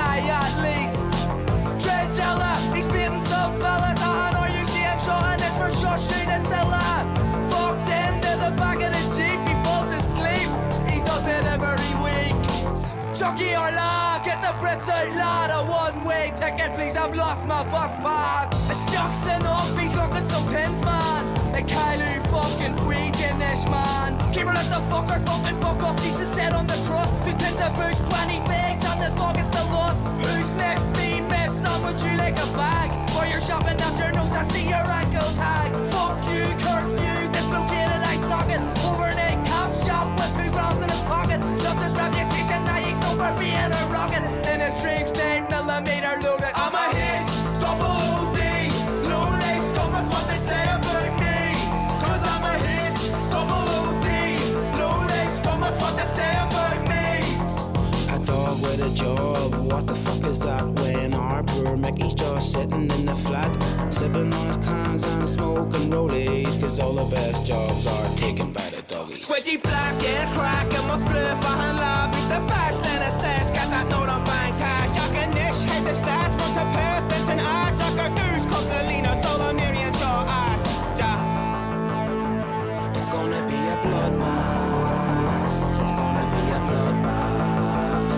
It's gonna be a bloodbath. It's gonna be a bloodbath. Throw a hook, a jab and a boot. I sneak a quick tooth, then I fire another boot. For calling me a fruit, for trying to take the loot.